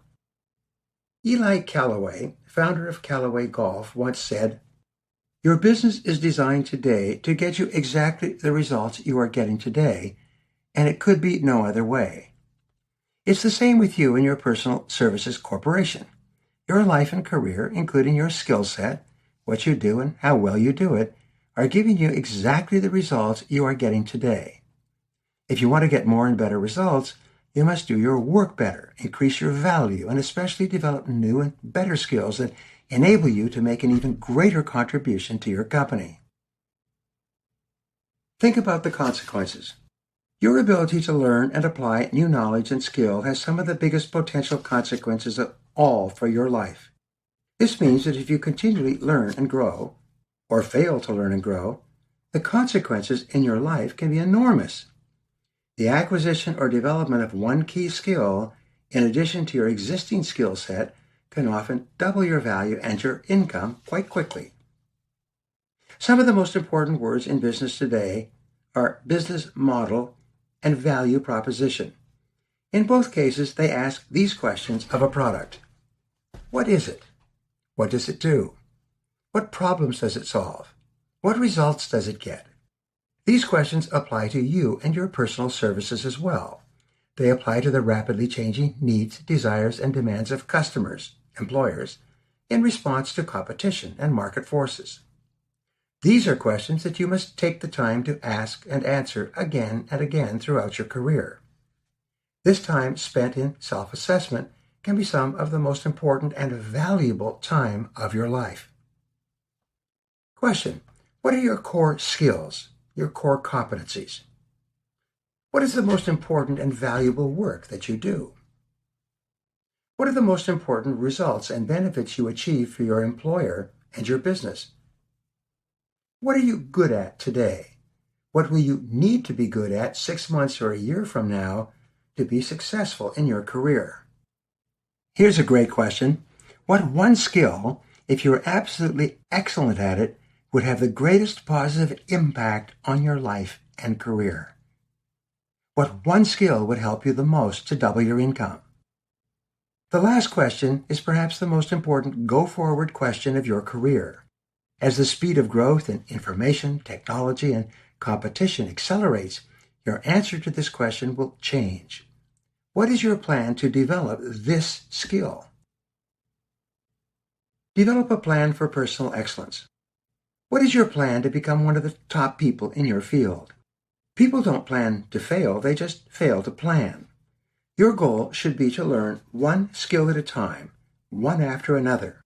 The interesting discovery is that as you concentrate single-mindedly on the learning and development of your most important skill, you start to improve almost unconsciously in every other important skill as well.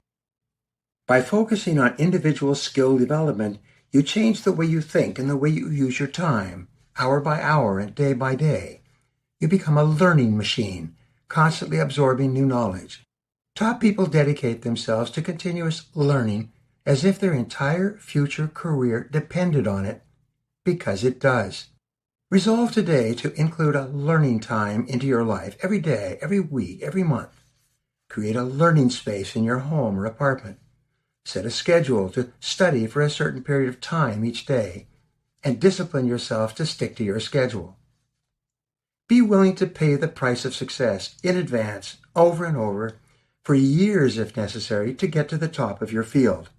The good news is that you can learn anything you need to learn to achieve any goal that you can set for yourself. And the more you learn, the more you can learn. When you concentrate on learning new subjects, you activate more and more of your brain power, your ganglia and neurons, which are connected to hundreds and thousands of other neurons. As a result, you get smarter and smarter. Your mind functions faster and with greater clarity. You can then learn even more subjects faster and faster. When you become a lifelong learner, your potential has no limit. Now, here are 3 action exercises for you. Number 1, develop the one skill that, if you are excellent at it, would enable you to make a more valuable contribution than any other skill. Number 2, set it as a goal to develop this skill. Create a learning plan to attain the skill, and then work single-mindedly to master this one skill no matter how long it takes. And number 3, set aside a minimum of 10 hours per week during which you learn, study, and develop your most important skill. Chapter 4, Spare Time. Robert Collier wrote, "All riches have their origin in mind. Wealth is in ideas, not money." One of the most important times of your life is a time period that few people think of, your spare time. There are 168 hours in a week.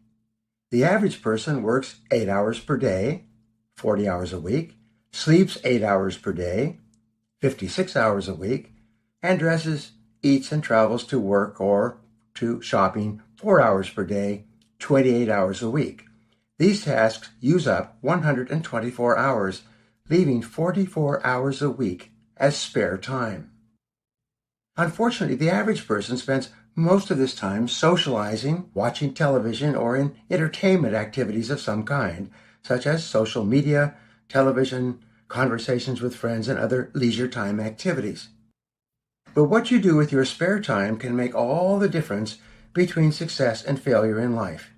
You can spend it on pleasurable activities, or you can invest it in your future. The byproducts of life. Many manufacturers, especially those using large quantities of raw materials and natural resources in the production process, throw off large quantities of byproducts. Surrounding many factories, you will see large slag heaps of byproducts that eventually must be disposed of in some way. Over the years, with advances in science, these byproducts are often turned into new products to be sold. Many byproducts that were once thrown away can now be converted into useful products, thereby using up more and more of the byproduct, leaving less and less to be disposed of. Sometimes the byproduct of a manufacturing process turns out to be more profitable than the main product being produced. For decades, the Bayer Chemical Corporation of Germany created large quantities of acetylsalicylic acid in the process of manufacturing other chemical products. This acid in crystal powder was piled in large heaps outside the factory before being hauled away for disposal.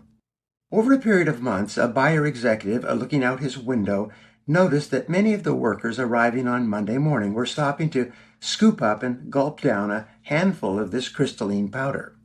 When the workers were asked the reason for this, they replied that this powder was a great painkiller, that took away headaches and muscular pains that they got from overworking and overdrinking on the weekends. This led to the discovery of the remarkable properties of what Bayer trademarked as aspirin. Today, Bayer aspirin is one of the most popular and profitable all-purpose over-the-counter remedies in the world. Bayer aspirin has made a fortune for the company, many billions of dollars, and perhaps more than it was earning from the original chemical of which the aspirin was a byproduct. Your personal byproduct. In your life, your spare time is a byproduct as well. By using this spare time intelligently, rather than wasting it or discarding it, you can become more valuable, be paid more money, and even become one of the top people in your field. Spare time is the real byproduct of your busy life. If you're living a normal life, you have about 4 hours per day of discretionary time and perhaps 16 spare hours on the weekend.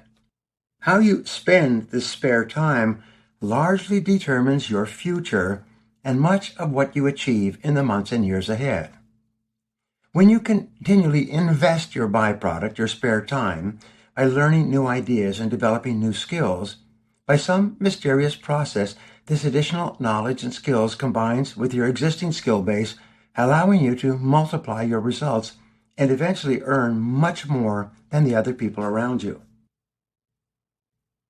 Become a high earner. The 80-20 rule says that the top 20% of earners in any field earn 80% of the money paid out in that field. You've heard this before, but have you ever worked out on paper what this actually means? Imagine that there are 100 employees in a company that has a total payroll per month of $1 million. But the top 20% of these employees, 20 people, will earn 80% of the total amount, or $800,000. The other 80 people, or 80%, will earn $200,000. When you continue with this calculation, you find that the average income of the top 20% is $40,000 per person. That's $800,000 divided by 20. The average income of the bottom 80% will be $2,500 each, which is $200,000 divided by 80. What is the ratio of income between the high earners and the low earners? It is $40,000 divided by $2,500, or a difference of 16 times in income in exchange for working the same 8 hours. All over the world, this principle holds true. The people in the top 20% earn on average 16 times the average pay of the bottom 80%. The people in the top 20% of the top 20%, the top 4%, earn much, much more. My own story. When I was 24 years old, with holes in my shoes and struggling to get started in direct commission sales, another salesman asked me if I'd ever heard about the 80-20 rule, that the top 20% in sales earn 80% of the income. I had never heard that statistic, the Pareto principle, before, but at that moment it suddenly occurred to me that I had a choice. I could earn a little or I could earn a lot. At that time I was earning a little, very little. So I made a decision that I was going to do whatever it took to get into the top 20%. That decision changed my life. From that day onward, I began asking successful people what they were doing differently from the way I did things. I read books written by successful people. I listened to audio programs on success and sales recorded by successful people. I attended seminars given by successful people in which they explained exactly what they had done to start at the bottom and get to the top. One thing I learned was that everyone in the top 20% started in the bottom 20%. Everyone who is doing well today was once doing poorly. Almost all rich people today were once poor. And the major turning point in the lives of the top people was when they made the decision to become one of the best people in their field. Resolve today to become a member of the top 20% in your field. If you're already in the top 20%, decide to be in the top 10%. Set a clear goal for yourself. Remember, you can't hit a target that you can't see. You can't achieve a goal if you don't know what it is. Whatever field you are in today, find out how much the top 20% are earning and then set their income level as your initial goal. Here's the good news. Once you've decided to get into the top 20% in your field, nothing and no one can stop you as long as you don't quit. Your own determination is stronger than any other influence. Make a decision. I have never met anyone anywhere in the world, and that's 121 countries so far, who failed to get into the top 20% after they made that do-or-die decision to do whatever was necessary to achieve it. And I never met anyone who got into the top 20% until they made that decision and then backed it up with months and even years of hard work. The motto of the top person is, I will until. The problem in society today is not an income gap. Instead, it is a skills gap. The highest paid people have skills that are in demand. The lowest paid workers do not. But skills are not handed out like Halloween treats. They are developed over long periods of patient, determined effort. Continue to learn and grow. People in the top 20% use their spare time well. They continue to learn and grow throughout their careers. As a result, their incomes increase at an average rate of 11% per year. At 11% per year, with the power of compounding, your income will double every 6.7 years. This means that if you start off at the age of 20, getting better and better each year, studying an average of 10 hours per week, by the age of 27, you will be earning twice as much as you were when you started. By the age of 34, you will double your income again and be earning 4 times as much.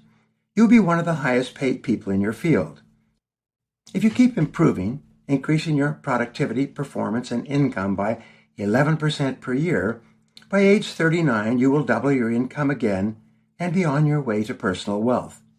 If you keep this up throughout your life, by the time you reach your 40s and 50s, you will be in the top 10% or even the top 1% of money earners in the world today. People in the top 20% continue to learn and grow throughout their careers. People in the bottom 80% stop learning and developing new skills as soon as they master the basic requirements of their jobs. Which one are you? Which one do you want to be in the years ahead?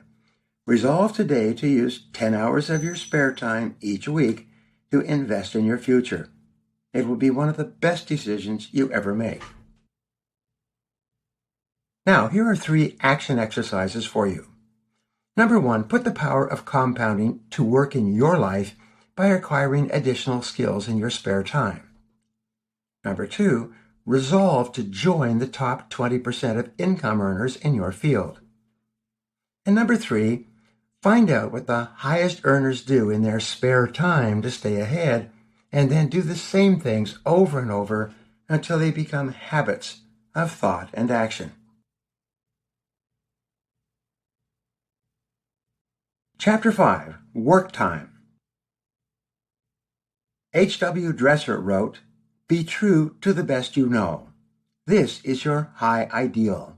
If you do your best, you cannot do more."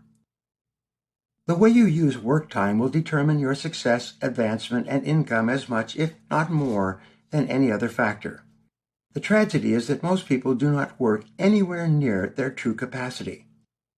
There's nothing that will move you ahead faster than for you to get a reputation for good work habits. When you are highly productive at work, you'll attract more and more opportunities.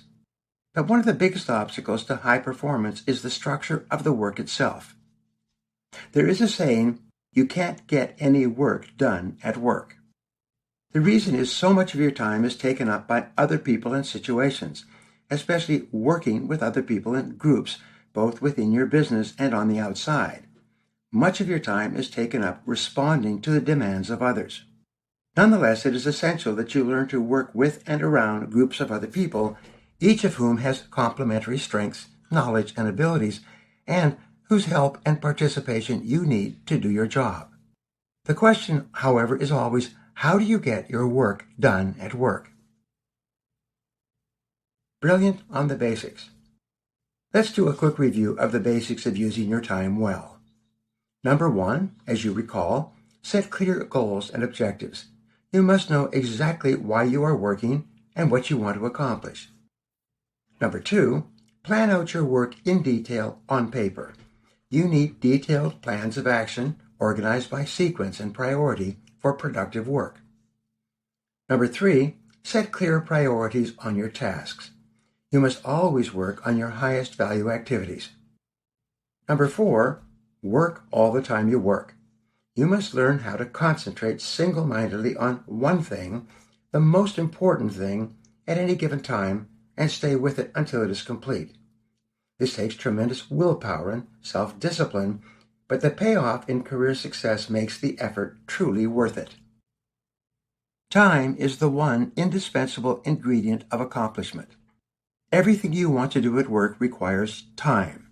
The only way you can get enough time to do the things that can really make a difference in your work and your life is by conserving time that you would normally spend doing something else.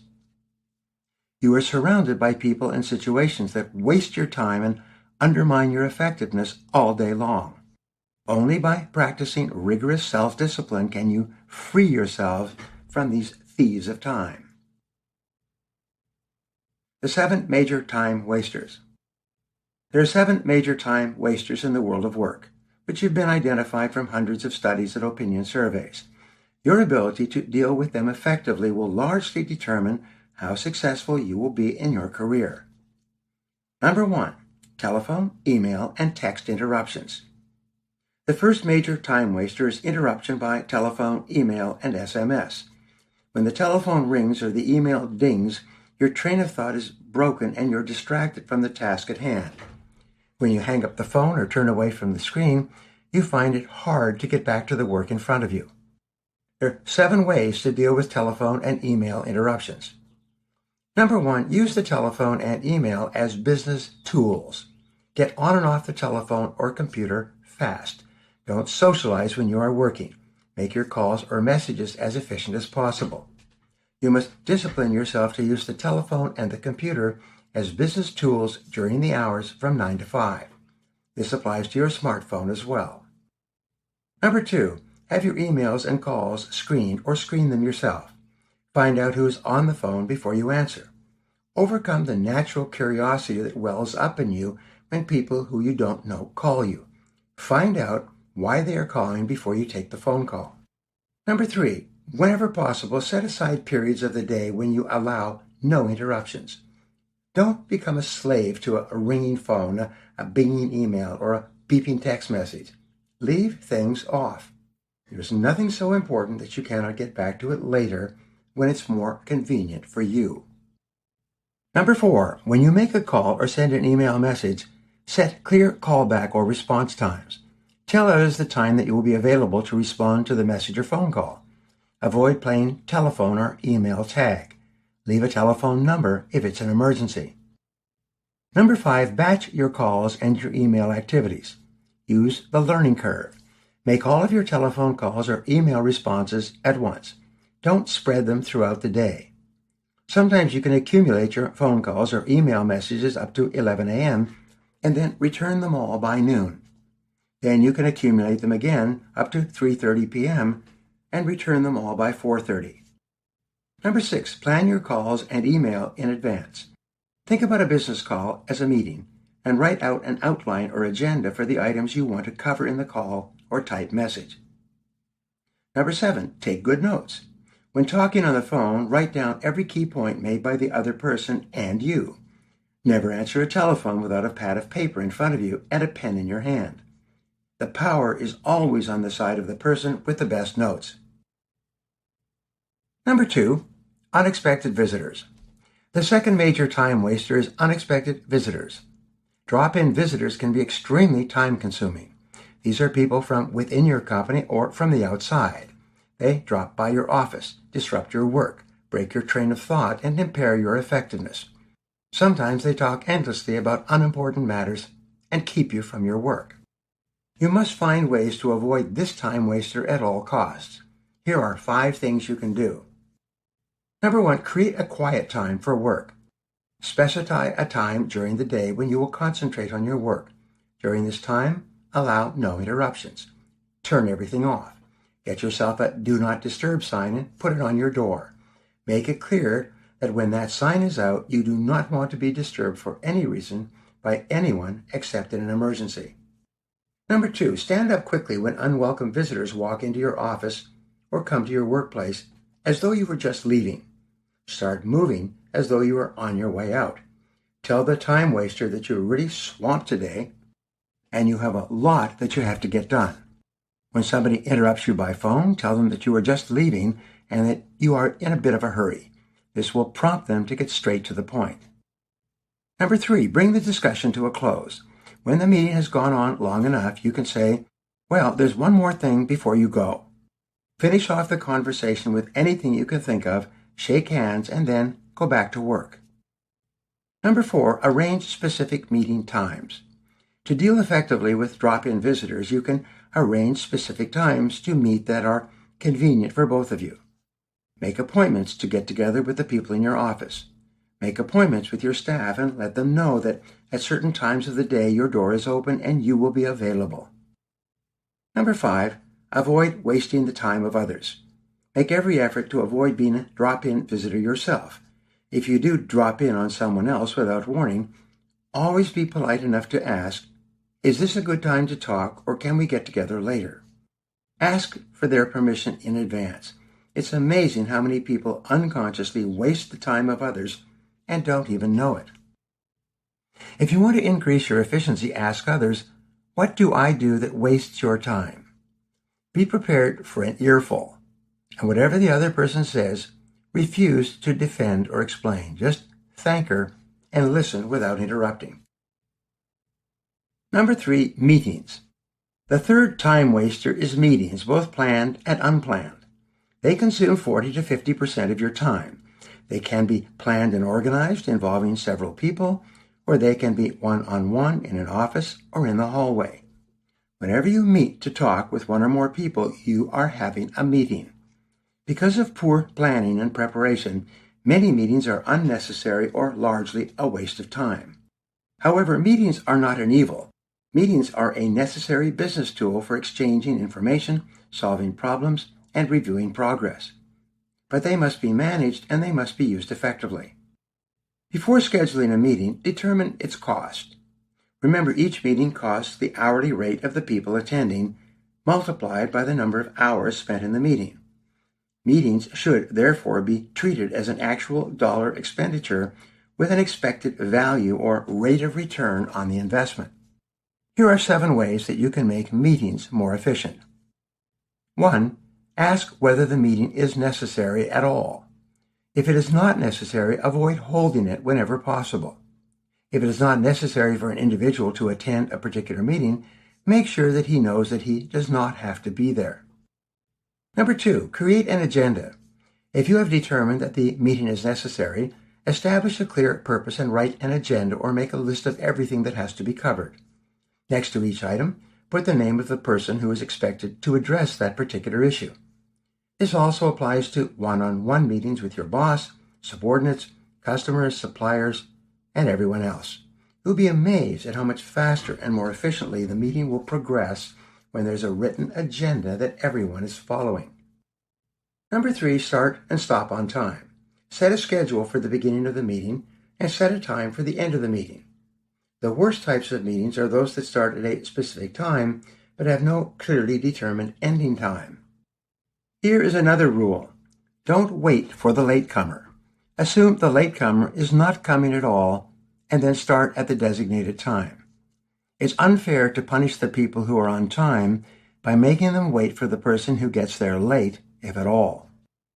Number 4, cover the most important items first. When you draw up the agenda, apply the 80-20 rule. Organize the agenda so that the top 20% of items are the first items to be discussed.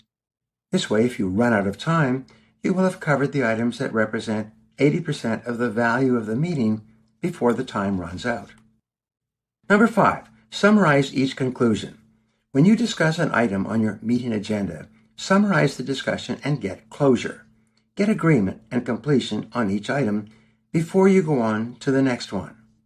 Restate what has been decided on and agreed to for each item before you proceed. Number 6, assign specific responsibility. Once you've made a decision in a meeting, Assign responsibility to a specific person for the actions agreed on, and set deadlines. Remember, discussion and agreement without an assignment of responsibility and a deadline for completion is merely a conversation. And number 7, keep notes and circulate minutes. A key to getting maximum effectiveness from meetings is to keep accurate notes as you go along, and then to circulate the minutes of the meeting within 24 hours whenever possible. The person who takes accurate minutes from a meeting and then can access those notes a week or a month later always has greater power and influence than someone working from memory. Number 4 is firefighting. A fourth time waster is firefighting at emergencies. Just when you get settled down to work on an important project, something totally unexpected happens that takes you away from your main task for a few minutes or even for hours. When an emergency or crisis occurs, here are 5 ways to cope. Number 1, think before acting. Remember, action without thinking is the cause of every failure. Take a deep breath, calm down, and remain objective. Refuse to react or overreact. Instead, just stop and think. Take the time to find out what happened. Be clear about the problem before you act. Number 2, delegate responsibility. There is a rule that says, if it is not necessary for you to decide, it is necessary for you not to decide. If you can possibly delegate the responsibility for handling the crisis to someone else, by all means do so. Someone else might be much better qualified to deal with the situation than you, or maybe it is someone else's responsibility in the first place. Number 3, write it down. Whatever the crisis, write it down before you take action. When you write down a problem, it helps keep your mind cool, calm, clear, and objective. Record exactly what has happened before you do anything. Number 4, get the facts. Don't assume anything. The facts are perhaps the most important elements of all in a crisis. Ask questions. Find out what occurred, including details about when, where, and how it happened. Determine who is involved. Then ask, what can we do now? Remember, the facts don't lie. The more facts you gather, the more capable you will be of dealing with the problem when you take action. Number 5, develop a policy. If you find yourself dealing with a recurring crisis, one that happens again and again, develop a policy that is simple enough so that ordinary people can implement it. When the crisis occurs for the first or second time, it may require tremendous intelligence, experience, and energy to deal with it effectively. But if a crisis or problem has a tendency to repeat itself, and you cannot find a way to eliminate the crisis in advance, you should by all means develop a system so that the average person can deal with the problem in your absence. Number 6, plan for the worst. Problems and crises are normal, natural, and unavoidable in the history of any company or organization. One of the qualities of great leaders throughout history is that they develop the ability to think ahead and determine what could possibly go wrong. They then plan for contingencies in advance. When something goes wrong, they are ready to move quickly. They have already thought it through. Ask yourself, what are the worst things that could happen in my business or personal life, and how would I handle them? Number 5, procrastination. The 5th biggest time waster is procrastination. Procrastination is not only the thief of time, it is the thief of life. Your ability to stop procrastinating and get on with the work can change your life. Here are 7 ways to overcome procrastination. Number 1, think on paper. Prepare thoroughly. List every step of the job in advance. Break the job down into its constituent parts before you begin. Number 2, gather all the materials and work tools you will need before you begin so you won't have to get up or move until the task is done. Number 3, do one small thing to get started. Often the first 20% of the task accounts for 80% of the value. Once you get started, it is much easier to keep going. Number 4, salami slice the task. Sometimes the best way to complete a major job or project is to take a small slice and complete just that one piece. Number 5, practice the Swiss cheese technique. Just as a block of Swiss cheese is full of holes, you treat your task like a block of cheese and you punch holes in it, selecting a 5-minute part of the job and doing just that. Number 6, start from the outside and complete the smaller tasks first. Often this will help you to overcome procrastination and get you started on the big task. Number 7, start from the inside and do the larger tasks first. Discipline yourself to start on the one item that will take the most time and require the most effort. Once you complete this task, all the other tasks will seem easier by comparison. Number 6, socializing and idle conversations.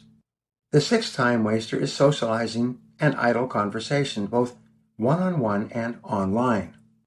Socializing takes up an enormous amount of time.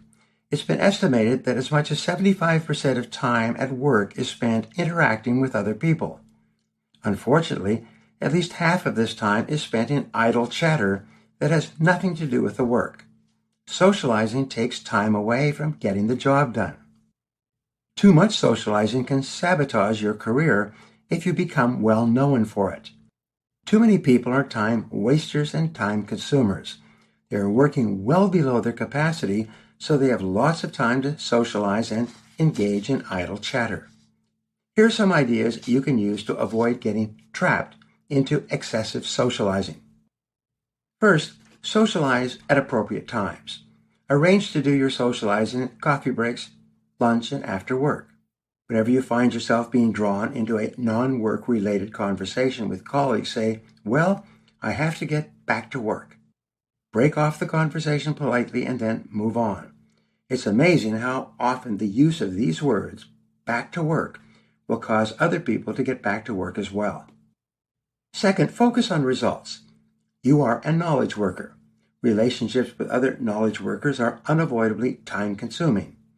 Some of the most valuable time you spend at work is talking through and working out problems and solutions to the challenges facing your business. But these conversations must be focused on results, not on the latest football game or sharing stories about golf or summer holidays. Relationships, communications, and discussion with knowledge workers must be continually focused on the results that you and your work colleagues are trying to accomplish. Number 7, indecision and delay. The 7th major time waster is indecision and delay. Indecision costs more time than most people realize. It can generate unnecessary paperwork, correspondence, and tasks. Indecision wastes your time and that of others. Indecision and delay are major time wasters at work. They can have enormous costs in terms of lost money and lost time. You must learn how to deal with them effectively. There are 4 types of decisions that you will have to deal with on a regular basis in the course of your career. Number 1, there are decisions that only you can make. This is a decision that no one else can make, and it is the decision that is your responsibility to make. It is therefore unavoidable. Number 2, there are decisions that you can delegate. Some decisions can be made by someone else. One of the best ways to develop other people, to build knowledge, foresight, wisdom, and judgment in your subordinates, and in your children for that matter, is to allow them to make important decisions. Number 3, there are decisions that are unaffordable. The negative consequences of this decision are too great if it turns out poorly. Some decisions, if they turn out wrong, can lead to the bankruptcy of a company or to major losses. Some commitments of resources can be so serious that they become irretrievable. This is a decision that you cannot afford to make. And number 4, there are decisions that are unavoidable. Such a decision may require you to act on an opportunity for which delay could be expensive. The positive upside for you or the organization can be enormous. But remember, when it is not necessary to decide, it is necessary not to decide. We will deal in depth with problem solving in Chapter 7. How time is spent. According to time management specialist Michael Fortino, over an average lifetime, you will spend 7 years in the bathroom. You will spend 6 years eating. You'll spend 5 years waiting in line. You will spend 4 years cleaning your house. You'll spend 3 years in meetings. You'll spend 1 year searching for things. You'll spend 8 months opening junk mail or junk email. You will spend 6 months sitting at red lights. You'll spend 4 months brushing your teeth. And here's the big surprise. You'll spend 4 minutes per day conversing with your spouse and 30 seconds per day conversing with your children. One thing at a time. In work time, when you are working with and around other people, remember that you can only do one thing at a time. That one thing should be the most important thing that you can do at this minute. There's a principle called the law of the excluded alternative. This law states that whenever you choose to do one thing, you are simultaneously choosing not to do everything else that you could be doing at that moment. The reason this law is so important is that quite often the task you are choosing not to do is far more valuable and important than the task that you are working on right now. It has much greater potential consequences. The most important quality for success at work is your ability to avoid distractions and time wasters. It is to keep focused on getting the most important results done that you are responsible for. Your ability to work efficiently and well in and around other people is absolutely essential to your success. You must think about how you can achieve this all the time. Now, here are 3 action exercises for you. Number 1, work all the time you work. Resolve today to minimize or eliminate the time wasters that contribute nothing to your life or work. 2, leave things off. Discipline yourself to use email and text messaging quickly and efficiently, and then get back to work. Number 3, plan your meetings one-on-one and with groups so that you accomplish the very most in the shortest period of time.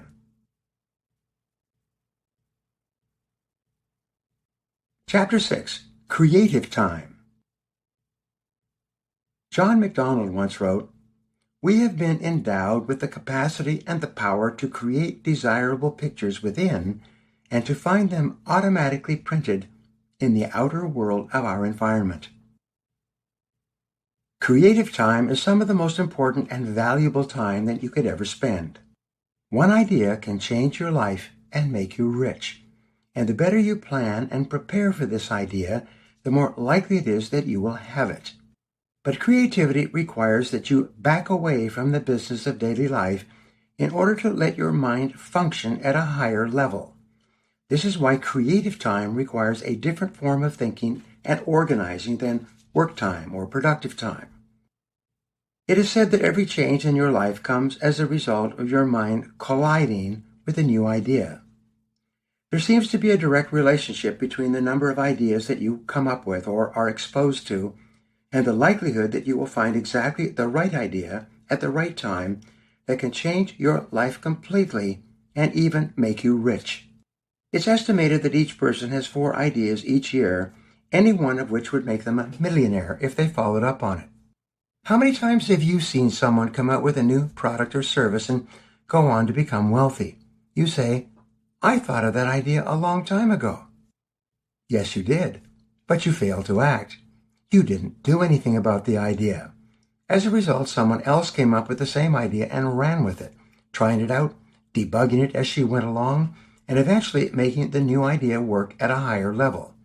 You could have done the same. The billion-dollar idea. In June 2009, my wife, my daughter, and I attended an all-day meeting with our publisher at their offices in downtown San Francisco. The meeting ended at 5 p.m. We were tired and looking forward to getting back to our hotel. But when we walked out onto the sidewalks of San Francisco, there were no taxis.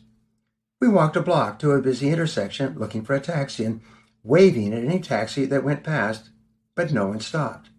We walked another block to a hotel entrance, hoping to take a taxi from the taxi stand in front, but the taxi stand was empty.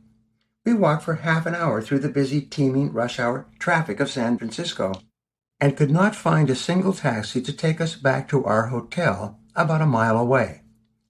Eventually, tired and hungry, we stopped at a restaurant and had dinner. After dinner, we once more began our walk toward our hotel, which was a while away up the steep hills of San Francisco. This time, we finally found a taxi and made it back to our hotel. We learned later that the unionized taxi industry had installed what is called changeover time. This is the period between 5 p.m. and 7 p.m. when people need taxis more than almost any other time in the day. But this is when the taxi drivers go home for dinner. They shut off their lights and refuse to pick up anyone during that 2-hour period. The importance of taking action. Here's the interesting part. In that same year, 4 other businessmen in San Francisco came out of a late meeting and tried to hail a taxicab. They had the same experience that we had had. They could not find a taxi anywhere. They ended up having to walk a considerable distance to get back to their hotels as well. They asked, as we did, why isn't it possible to get a taxi at rush hour or at other times in a big city like this? But while my family went back to the hotel, complaining and grumbling, these 4 businessmen decided to start a new company to fill this need. They saw a business opportunity to solve the problem of non-availability of cabs. They called it Uber. They decided to make taxis available to anyone through a simple app that you could download for free. Today, the Uber concept has swept the world. As of 2016, the company was valued at $62.5 billion. And all the founders were among the richest people in the world. By the way, I had the same experience trying to find a taxi between 5 and 7 p.m. in both New York and Paris over the following 2 years. During those hours, the taxi industry simply shuts down. When Uber became available in New York and Paris, the taxi drivers revolted and went on strike. In Paris, they started riots and burned the cars of Uber drivers. But today, Uber has more cars and drivers in those 2 cities than the entire taxi industry had developed in the last 100 years. And they are all thriving. You are a potential genius. My point is this. There are great ideas all around you. All you need is one good idea to improve an existing product or to create a new product or service for you to begin your fortune. Albert Einstein wrote, "Every child is born a genius." The fact is that you were born a potential genius. You have the ability to solve almost any problem, overcome almost any obstacle, and achieve almost any goal that you could set for yourself, as long as you are clear about the goal and you both focus and concentrate all of your mental energies on one idea at a time, like a laser beam. The most important requirement of all for you to activate the full powers of your creative mind is our old friend, clarity.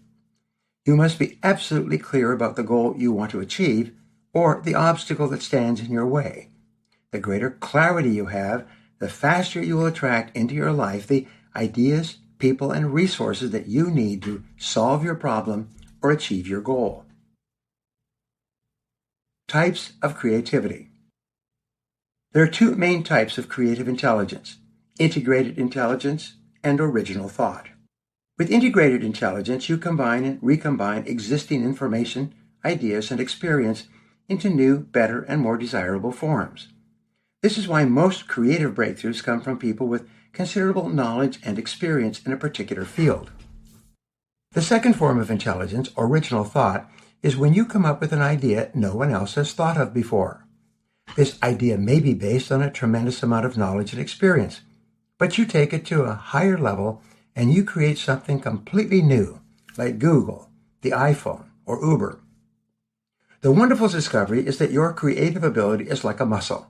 The more you use it, the stronger it becomes, and the faster it works for you.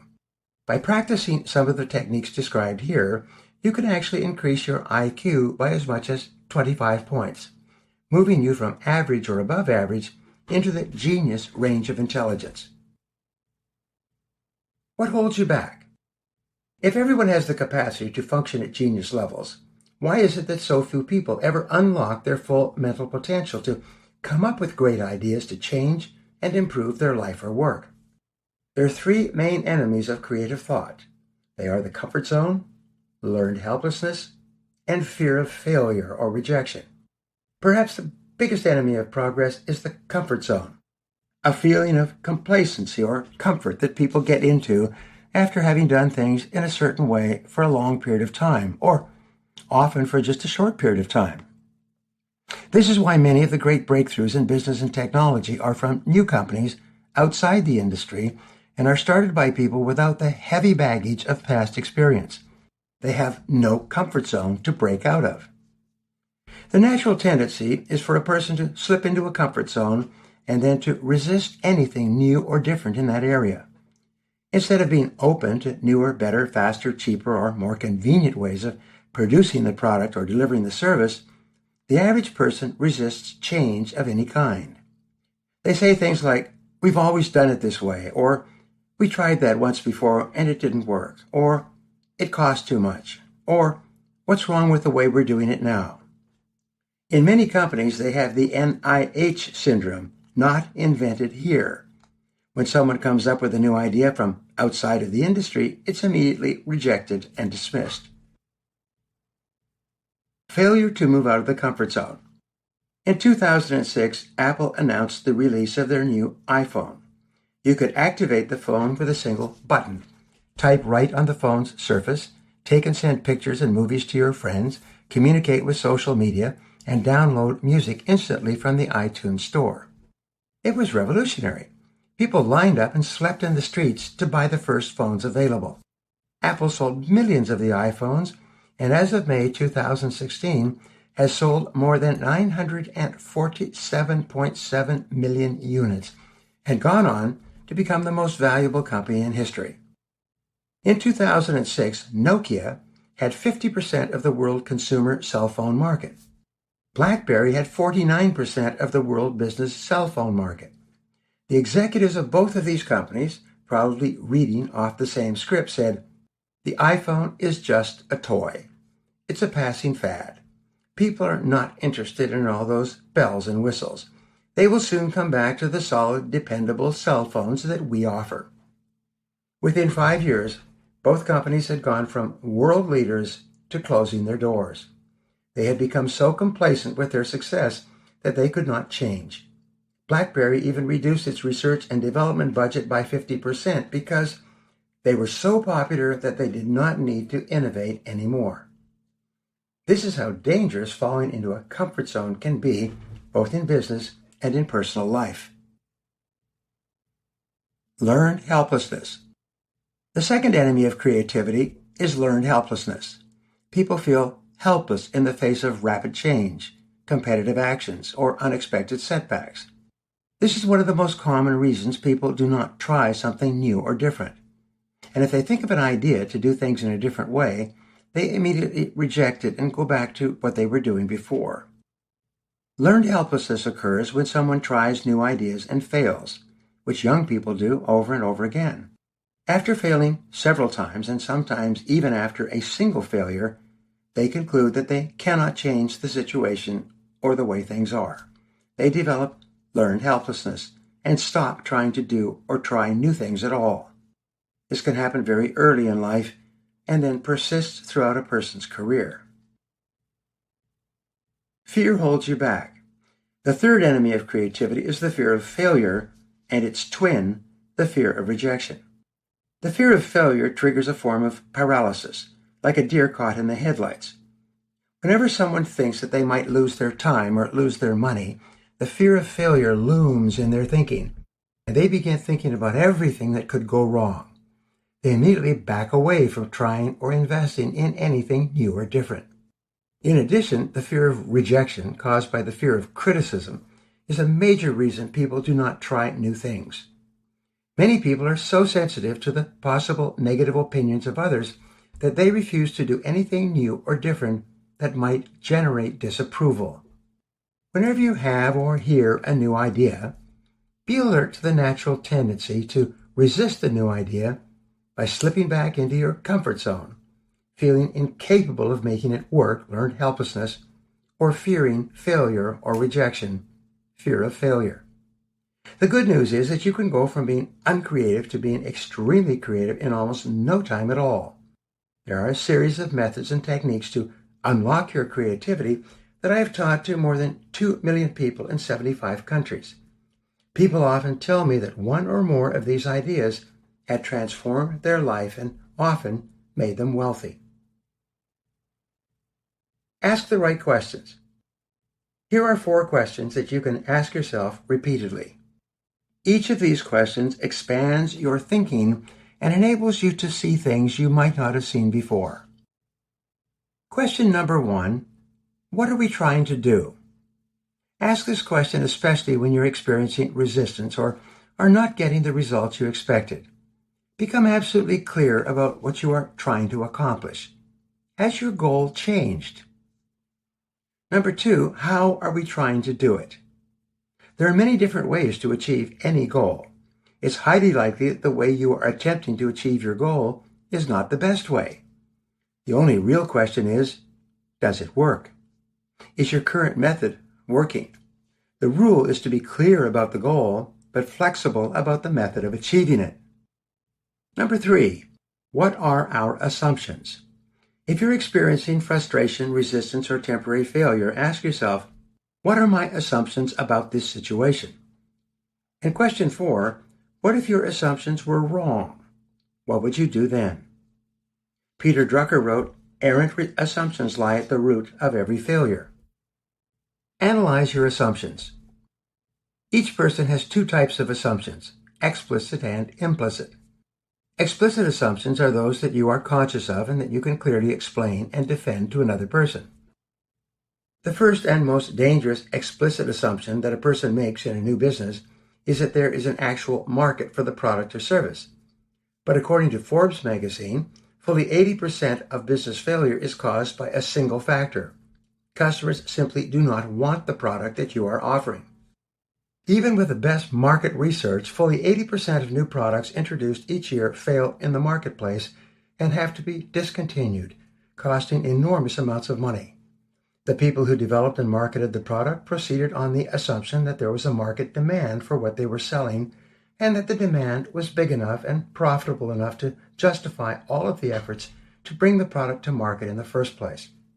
The second type of assumption is implicit or unconscious.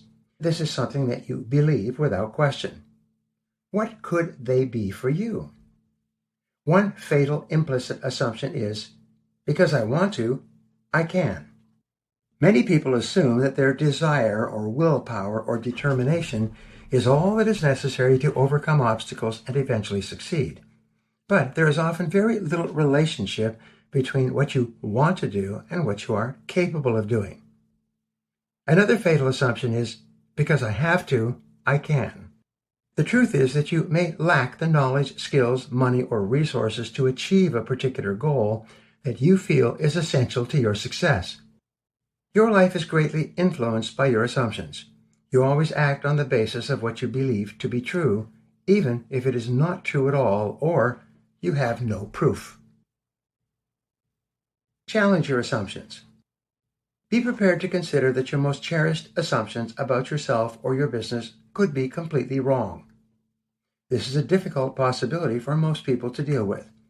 But whenever you are struggling to make progress in any area, or facing what seems to be an unsolvable problem or difficulty, stand back and ask yourself, what if I am completely wrong in what I am trying to do?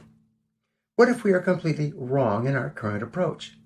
What if there is a completely different way to achieve this goal? What if we could do something that has never been done before? The words "what if" are probably responsible for more creative breakthroughs than any other words.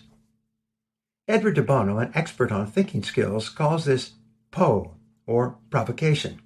Like an electric cattle prod, whenever you ask a provocative question that challenges or shakes up your thinking, you stimulate creativity and creative responses. Could there be a better way? This is a great question that can sometimes make you rich.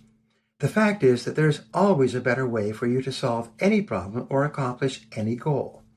There's always a better way to produce, sell, or deliver any product or service. Practice reinvention. Imagine that you are starting your business or career over again today with everything that you now know. Imagine your business burned to the ground and you could walk across the street and start again with no baggage from the past. What would you do differently? What would you start doing or stop doing? What changes would you make immediately? The exercise of reinvention can free you from the comfort zone of the past and open up your mind to all kinds of new possibilities.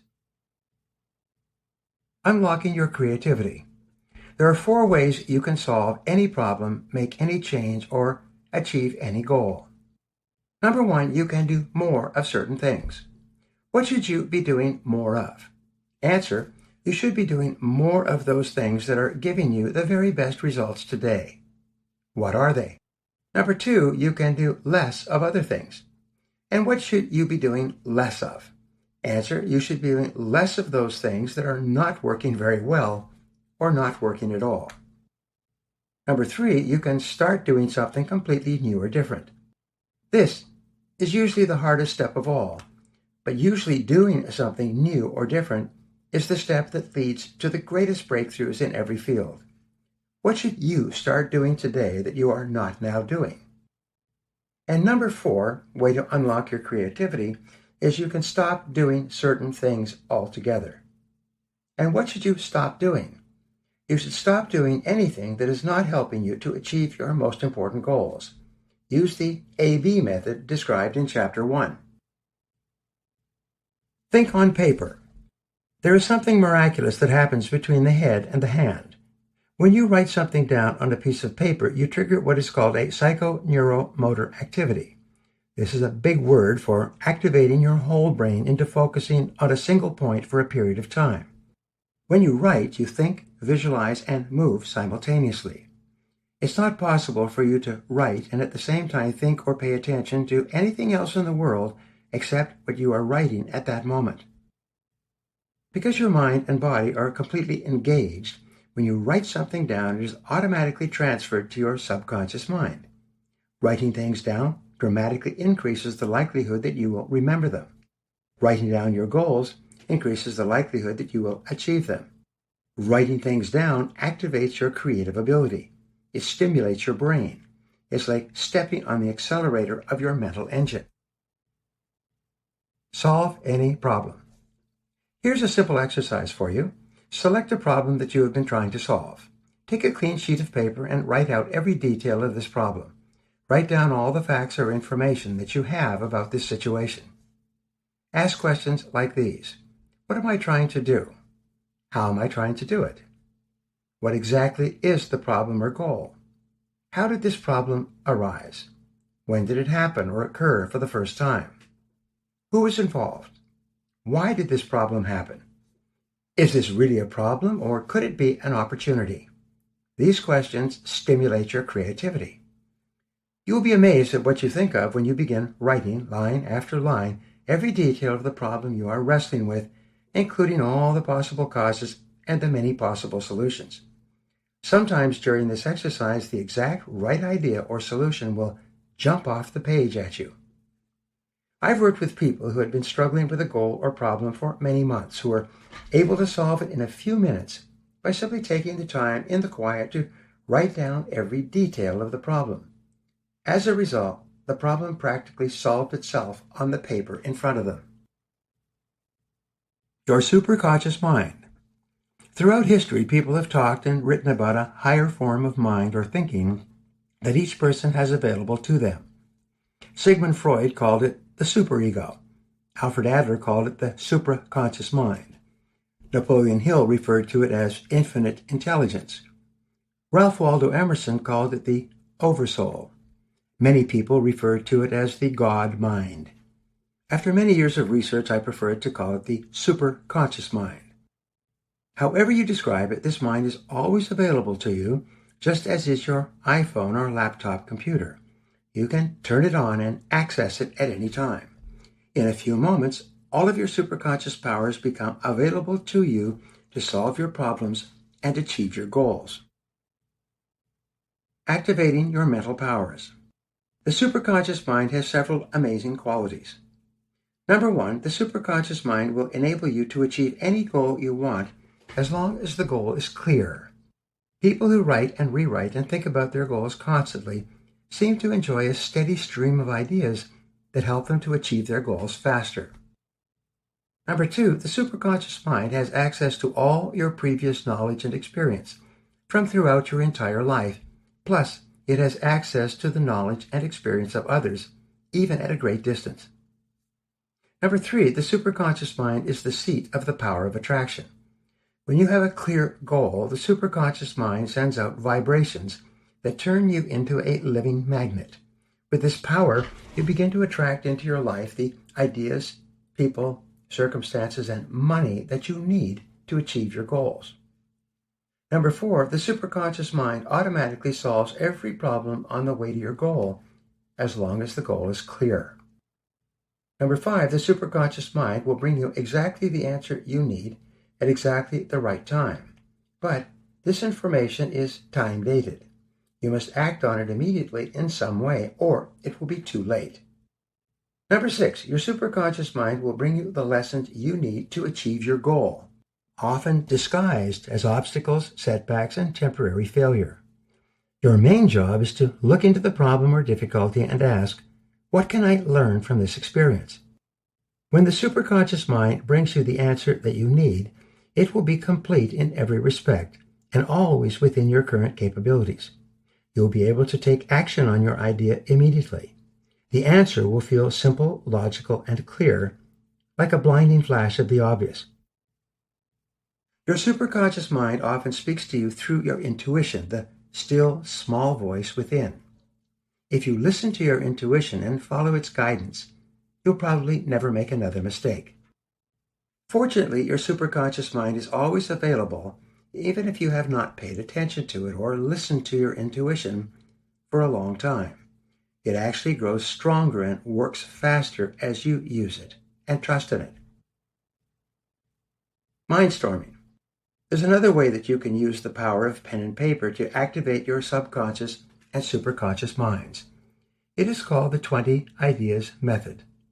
More people have become wealthy with this method than any other practical way of creative thinking ever discovered. It also activates your superconscious mind. Here's how it works. Take a clean sheet of paper and write your most important goal at the top of the page in the form of a question. For example, you could write, how can I double my income over the next 12 months or by such and such a date? Even better, select a specific amount. Write, how can I earn X number of dollars by this specific date? The question must be simple and clear, something that a 6-year-old child could understand, and that triggers practical answers, as this question does. You then discipline yourself to write down at least 20 answers to your question. But here's a warning. The first time you do this, you'll find it's one of the hardest thinking exercises that you've ever practiced. Your first 3 to 5 answers will be simple and obvious. Do more of this, or less of that. Your next 3 to 5 answers will be more difficult. What should you start doing or stop doing? The next 10 answers will be some of the most difficult of your life. Unless you exert tremendous discipline, you will feel like giving up and quitting this exercise. This is normal and natural the first time that you practice mindstorming. But if you discipline yourself to continue writing until you have written out a minimum of 20 answers, something amazing will happen. Very often, among those answers will be a breakthrough idea that enables you to achieve your goal or starts you off in a new direction that leads you to the right solution. You can use mindstorming as a regular part of your life. Every time you have a goal, sit down with a sheet of paper, write the goal as a question at the top of the page, and then write 20 answers to your question. The final part of mindstorming is for you to take action immediately on at least one of the ideas you have generated. When you take action on one of these ideas, you keep your creative juices flowing. Taking action on one idea triggers additional ideas. Taking action on an idea activates your superconscious mind and begins to attract into your life people and circumstances that can help you. Brainstorming. The brainstorming method, developed by advertising executive Alex Osborne in 1946, has become one of the most popular creative thinking techniques of all, often leading to breakthrough results. When you bring together a group of people to focus their intelligence and creativity on a single problem or goal, you activate and stimulate the minds of everyone in the group. A higher mind then becomes available to all the participants, often triggering ideas that nobody had thought of before. Brainstorming is simple. There are a few basic rules that you can practice in your first brainstorming session. Number 1, the ideal group size for a brainstorming session is 4 to 6 people. Fewer than 4 people is not enough to get the full value of brainstorming, and more than 6 people does not give each person a chance to share their best thinking. Number 2, a brainstorming session should be 15 to 45 minutes long. Start and stop on time. When everyone is clear when the brainstorming session ends, like the final bell at the stock exchange, more ideas will be stimulated in a shorter period of time. Number 3, here's the key. No criticism, no ridicule, no judgment at all of any of the ideas. The leader of the brainstorming session remains totally positive, complimenting every idea and praising people for their contributions. Number 4, focus on quantity of ideas rather than quality. Make it a game to see how many different ideas, no matter how ridiculous, the group can generate within the specific time prescribed. Number 5, the job of the leader is to encourage everyone to contribute their best ideas, especially those participants who might be a little shy or reserved. Often, these quieter people have incredible ideas if they get a chance to share them. Number 6, assign one person the job of keeping notes. Record each idea. Write it down. Afterward, you can type up all of the ideas for review or circulation. Sometimes one good brainstorming session can change the direction of a company or a life. Number 7, encourage the participants to come back to you later if they think of any ideas that did not come up in the brainstorming session. Remember, one new idea, if it's the right idea at the right time, can be all you need to transform your results. The 5-step creative thinking process. The starting point of unlocking your creative genius to achieve any goal is clarity. This requires that you verbalize or express your goal clearly in words. The simplest way to do this is to simply write down your goal in the present tense, beginning with the word I, followed by an action verb. When you say, I achieved this particular goal by this particular time, your subconscious and superconscious minds accept this as a command and begin working on this goal 24 hours a day. The second step to unlocking your creativity is for you to visualize. Create a clear mental picture of your goal as if it were already a reality. There's a direct relationship between how clearly you can see your goal in your mind's eye and how rapidly you achieve it. The third step is for you to emotionalize your goal. Get the feeling. Imagine and create the feeling that you would enjoy if you achieved your goal exactly as you have verbalized and visualized it. Create within yourself the feelings of joy, satisfaction, happiness, relief, or personal pride that you will experience when you achieve this goal. These 3 techniques, verbalization, visualization, and emotionalization, activate your creative mind and unlock your mental powers. The 4th stage is for you to practice complete relaxation. Let it go completely. Get your mind busy elsewhere. Forget about the goal and become so busy doing something else that you don't think about it at all. During this time, your superconscious mind will be working on your goal nonstop. The 5th stage is realization. This occurs when exactly the answer or insight that you need appears in your mind, complete in every respect. These 5 steps, verbalization, visualization, emotionalization, relaxation, and realization, are the keys to your becoming one of the most creative people in your world. You are a potential genius. Even if you have not used your incredible mental capabilities for a long time, you can stimulate them immediately by doing the things we've talked about in this chapter. There are no limits to what you can accomplish when you unlock your full creative potential. Action exercises. 1. Develop absolute clarity about the goal of success and wealth that you would like to achieve. Create a clear mental picture of what your life and work would look like when you achieve this goal. 2. Gather information that can help you achieve this goal. The more new ideas you come up with, the more likely it is that you will discover the exact idea you need at exactly the right time. And number 3, Set aside times of silence and reflection during which your superconscious mind can work to bring you exactly the answer you need. Chapter 7. Problem Solving and Decision-Making Time. Booker T. Washington wrote, "I have learned that success is to be measured not so much by the position that one has reached in life as by the obstacles which he has overcome while trying to succeed." All of life is a series of problems and difficulties, setbacks and failures. Every hour, every day, you make decisions that affect your life in major and minor ways. Solving problems and making decisions requires a particular type of thinking and approach. It requires a special way of using your time and your intelligence. Your ability to solve problems and make decisions is one of the most critical determinants of your success at work or in life. In fact, you will rise to the height of your abilities to solve the problems that you meet at your current level every hour of every day. A goal unachieved is merely a problem unsolved.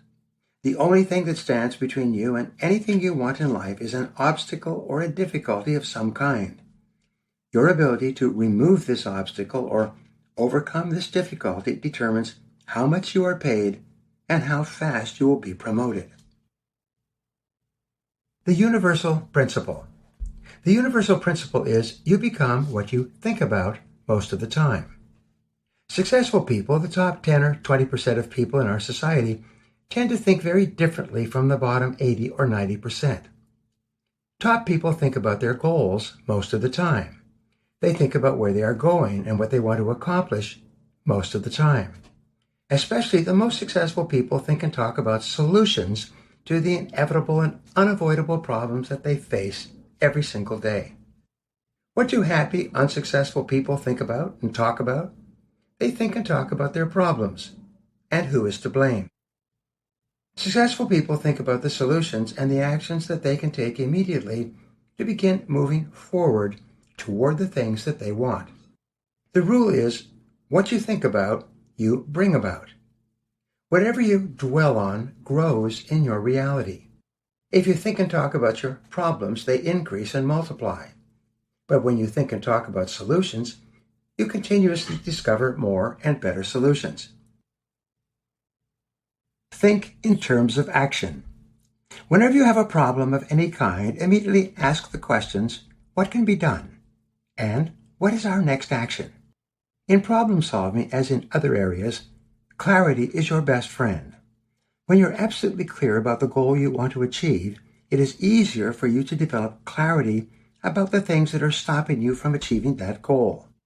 When you have absolute clarity about the things you need to do to get the things that you want, you can focus and concentrate single-mindedly on doing just those things that can help you the most. Here are 2 questions for you. First, ask, what are the 3 biggest problems in my life today? These are the problems that you think about most of the time. They are the major barriers to your success and happiness. Then ask, what are the 3 best solutions to each of these 3 problems? Sometimes these simple questions help you to solve the problems and make the necessary decisions quickly and easily. Often the correct solutions are clear and obvious. You just need to open your eyes. In 1242, Sir William of Ockham put forth what has become known as Occam's razor. This law says that the most likely solution to any problem is the simplest of all solutions available. Even earlier, Socrates said that the correct solution is usually the solution that contains the fewest possible steps. What are the simplest solutions to your most pressing problems? Sometimes they are so clear and simple that you are amazed that you have not seen them before. Constraint theory. Israeli management consultant Eliyahu Goldratt developed the theory of constraints as a business principle some years ago. It is now taught and used all over the world. There are even 3-day seminars during which executives are trained to apply these principles to solving problems, removing obstacles, and getting more done faster under any circumstances. The theory itself is quite simple. It begins with your becoming clear about your goal. Where are you now, and what do you want to achieve? In business, your goal could be a certain level of sales, growth, profitability, market share, or cost reduction. Whatever your goal, you then ask the key question. What is the limiting factor or constraint that sets the speed at which I achieve this goal? Another way to ask this question is, why aren't I already at my goal? Do you want to double your income? Well, why isn't your income already twice as high? Question your constraints. Many people make up elaborate excuses to justify and explain why they have not achieved the things they really want in life. They then fall in love with their excuses. No matter what the difficulty or problem they are having in achieving their business or personal goals, they roll out a steady stream of excuses to absolve themselves of taking effective action. When you ask the question, why aren't I already at my goal? Your favorite excuses will jump out at you. You'll immediately think of all the reasons you use for achieving less than you really want. Why isn't your income already twice as high? The real reason is probably because your ability to get results that people will pay you for is not high enough. Why aren't you already at your ideal weight? It is almost always because you eat too much and exercise too little. Whenever you hide behind an excuse, trotting it out and giving it to yourself and others, you shut down your problem-solving capabilities. You engage in learned helplessness. Here's a way to test if your excuses are valid. Ask, is there any person or organization that has the same problems and difficulties that I have that is achieving their goals nonetheless? Is there anyone in your field who is earning twice as much as you? Is there anyone who is younger than you, who may have less education or have had fewer opportunities in life, but who's doing better than you? If your answer is yes, then your excuse has no foundation in fact. It's not true. It's a deception that you have talked yourself into, but which is contradicted by the reality of the world around you. Assume there is always a solution. If you want to unlock your full potential, you must avoid the fatal disease of excusitis. This is an inflammation of the excuse-making gland, which is invariably fatal to success. Begin by assuming that for any problem or difficulty, there is an answer or solution just waiting to be found. Your absolute confidence that there is a solution and that you can find it makes you positive, confident, and more likely to solve the problem. Solving problems and making decisions is what you do in your life and work all day long. No matter what job description is written on your business card, your true job is problem solver. Your success and promotion are largely determined by your demonstrated ability to solve the problems that you meet at your current level. Henry Kissinger once said, "The only reward you get for solving problems is even larger problems to solve." The bigger and more complex the problems you can solve, the more valuable and important you become to your organization, and the more you will be paid. The most highly respected and successful people in any company are those who can solve the biggest and most complex problems. Focus on the solution. Your ability to focus on a single problem or decision is very important to your success. The same amount of electricity necessary to power a light bulb, properly focused into a laser beam, will cut through steel.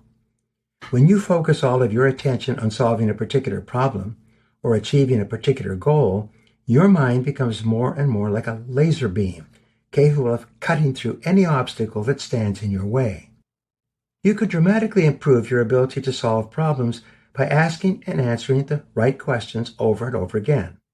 When I conducted problem-solving and decision-making seminars for IBM some years ago, I always began by encouraging the participants to ask a series of key questions. Question number 1 is, what exactly is the problem that you are dealing with right now? The biggest obstacle to solving problems is lack of clarity about exactly what the problem is in the first place. Question number 2 is this really a problem or could it be an opportunity? Many of the greatest breakthroughs in business and science came about as a result of a product, service, or experiment that failed completely. This failure revealed new information or forced people to do something completely different from what they had started off to do, and in that new direction was incredible success. The Great Breakthrough. One of the greatest medical breakthroughs of the 20th century was the discovery of penicillin by Sir Alexander Fleming in a laboratory experiment that failed. In 1928, Fleming had put some bacteria on agar in a glass dish and then gone out for lunch.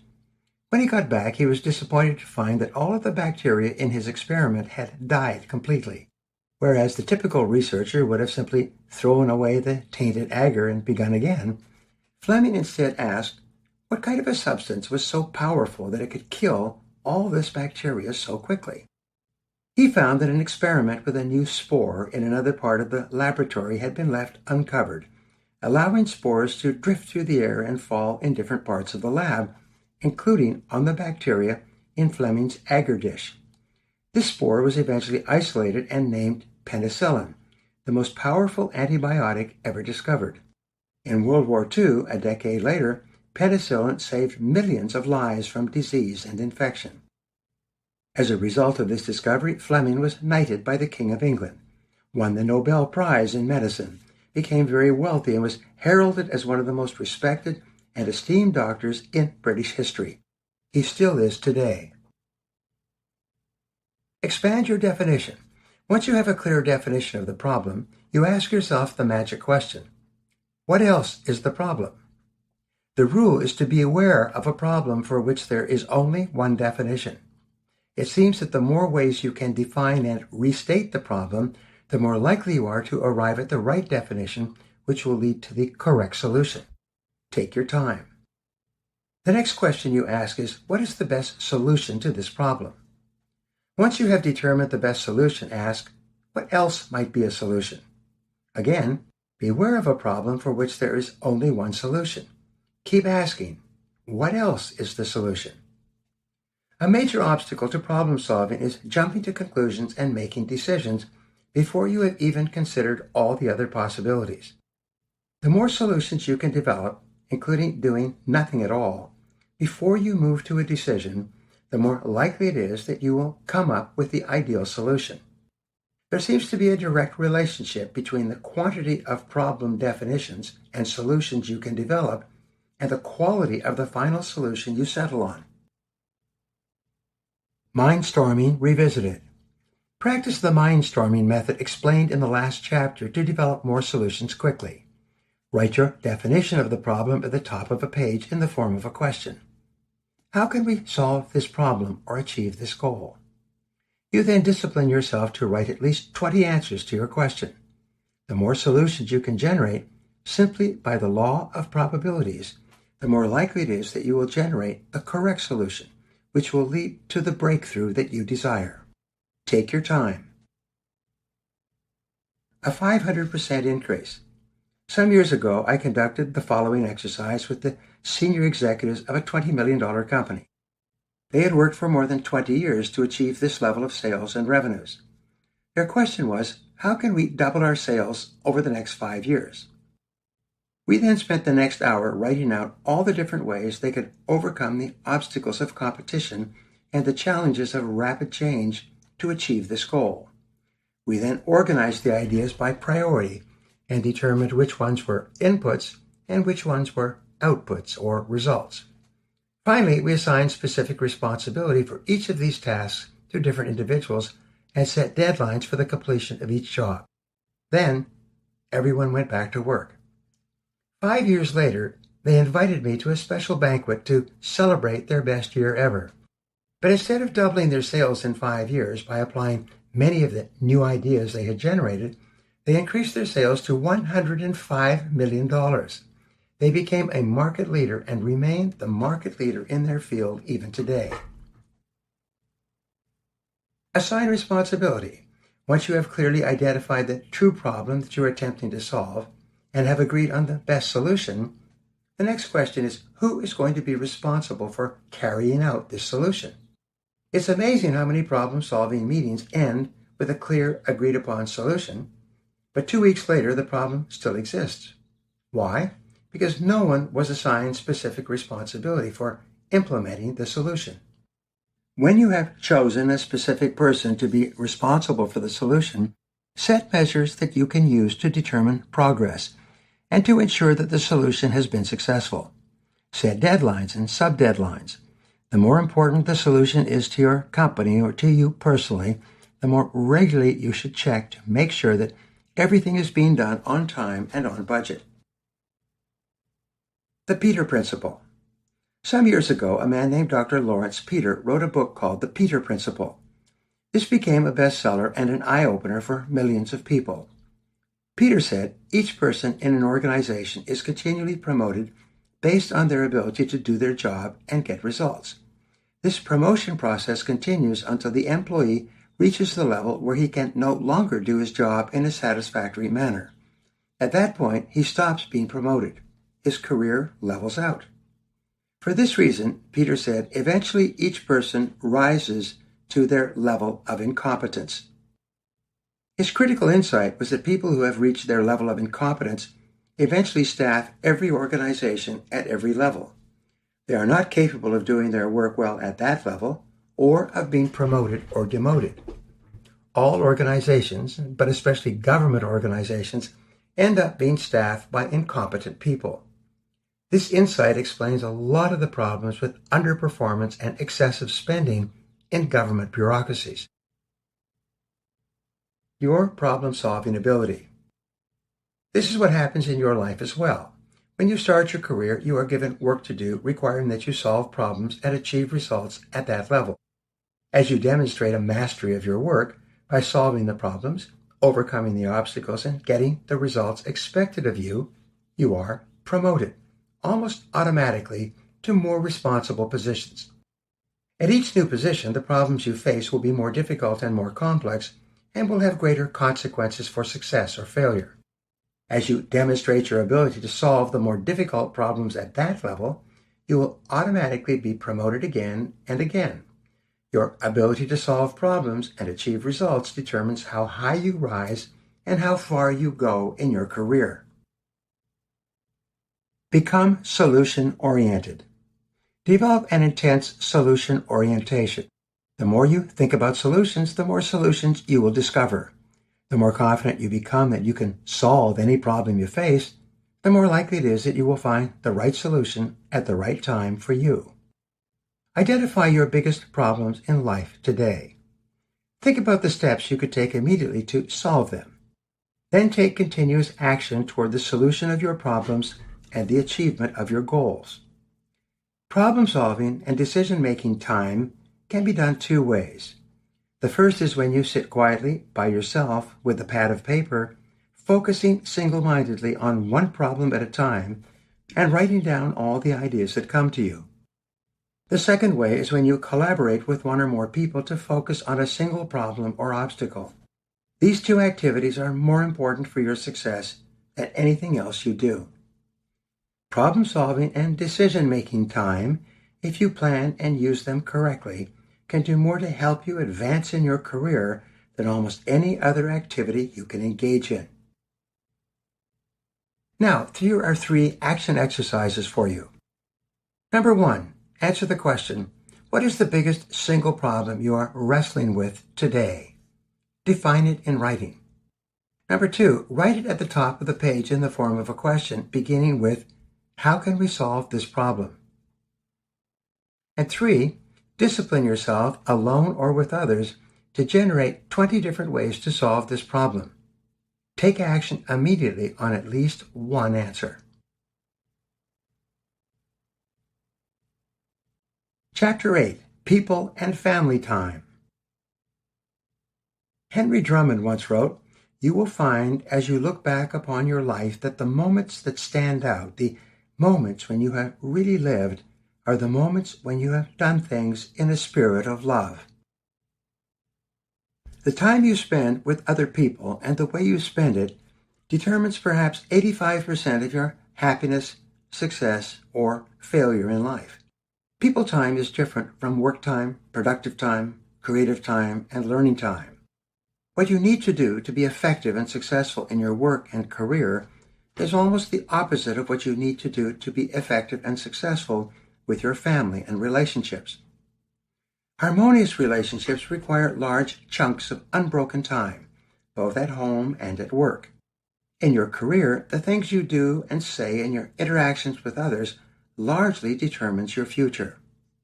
More people are let go for personality problems than for lack of technical competence in every business and in every type of economy. At home, the quality of your relationships is more important than anything else. In life, there's a simple equation. QR times QR equals PS, or the quantity of your relationships times the quality of those relationships equals your personal success. At home, the people you love and the people who love you in return will determine the quality of your emotional life.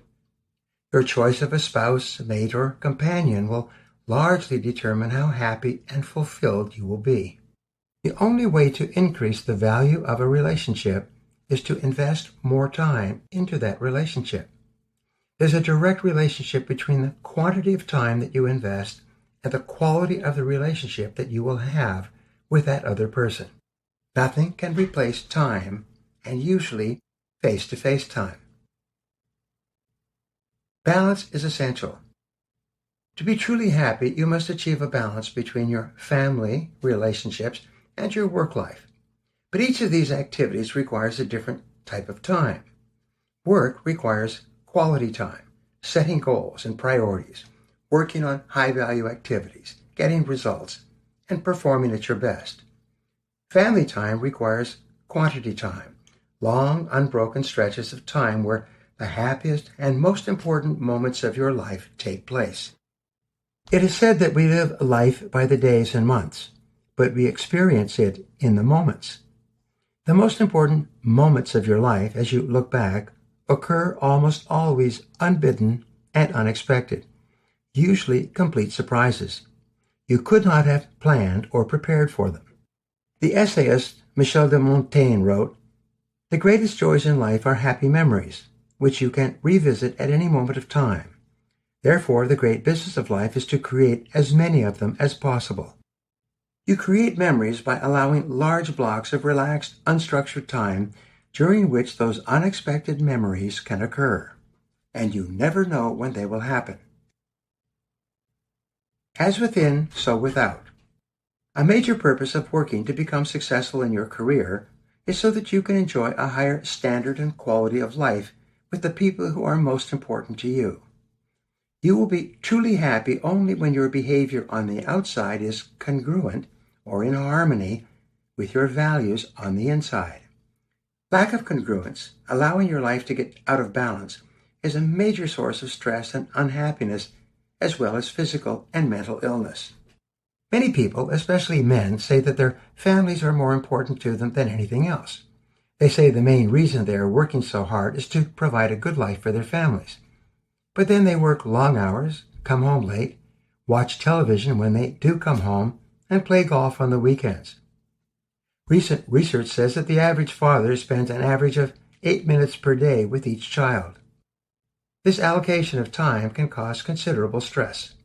Just as a car vibrates and shakes when a wheel gets out of alignment, your life begins to vibrate and shake to become unhappy and stressful when it gets out of balance. Imagine your ideal life. The starting point of getting your life into balance is for you to practice idealization. Imagine that you could wave a magic wand and make your family and personal life perfect in every respect. What would it look like? What kind of lifestyle would you have? Where would you be living? Where would you be working? What would you be doing?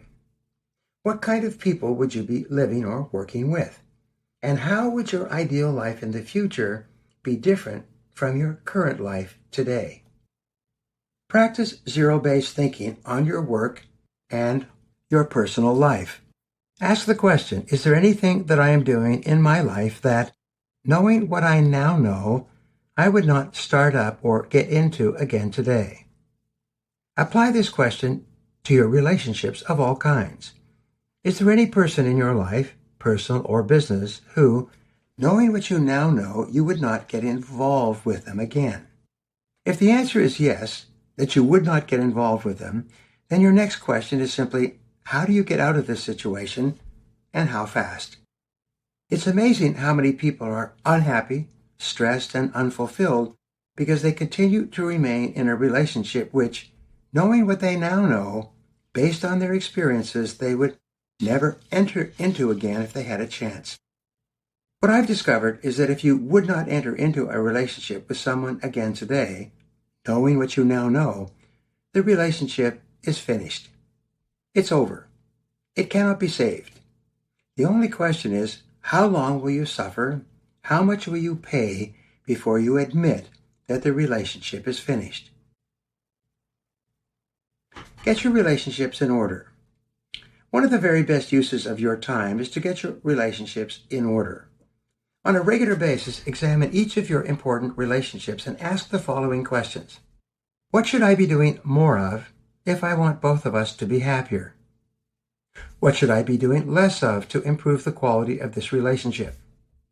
What should I start doing today that I am not doing now if I want to improve this relationship? And what should I stop doing completely to improve the quality of this relationship? Some years ago, after I discovered these questions, I went home and sat down with my wife and small children. I asked them what they would like me to do more of or less of to be a better husband and father. What would they like me to start doing or stop doing altogether to make them happier? They didn't hesitate. They told me. They had several suggestions for me about things to do more of or less of or to start or stop. I was quite amazed at how much room there was for improvement. I accepted their advice without arguing or defending and acted upon it. It took a lot of courage, but it was one of the best family-building exercises I ever engaged in. Try it yourself and see. What is really important? Here's a good way to improve the quality of your relationships and family life. Ask, what would I do? How would I spend my time if I learned today that I only had 6 months left to live? This is a great question. What would you do more of or less of? What would you start doing or stop doing? How would you spend your last 6 months on earth? Almost invariably, your answer will revolve around the people in your life, making peace with people from the past, and spending the rest of your time with those people who are most important to you. Here's the rule. Whatever you would do if you learned that you only had a short time to live, you should start doing it immediately. You should incorporate your answer into your day-to-day life. Don't wait until it's too late. Be fully present with your family. The key to a happy life is to spend more time with your family. But what exactly does this mean? It means that when you are with your family, you are really there 100% of the time. Turn off the telephone, television, and computer.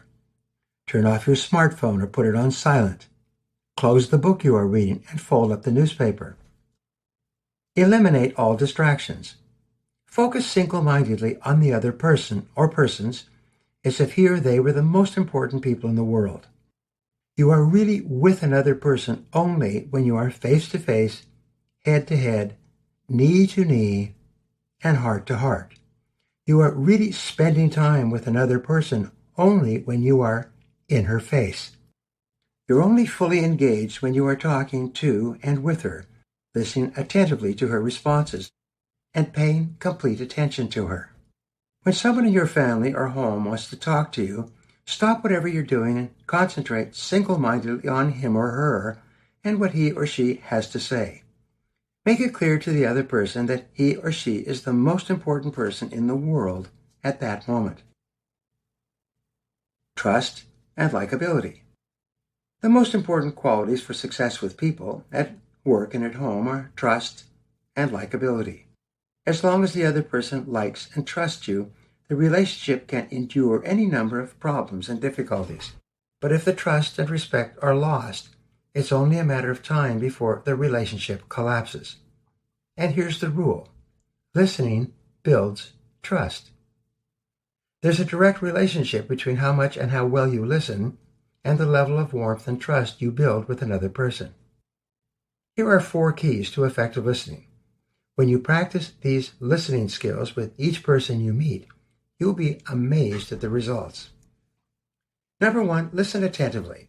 When a person speaks to you, immediately stop whatever you're doing. Face the person directly.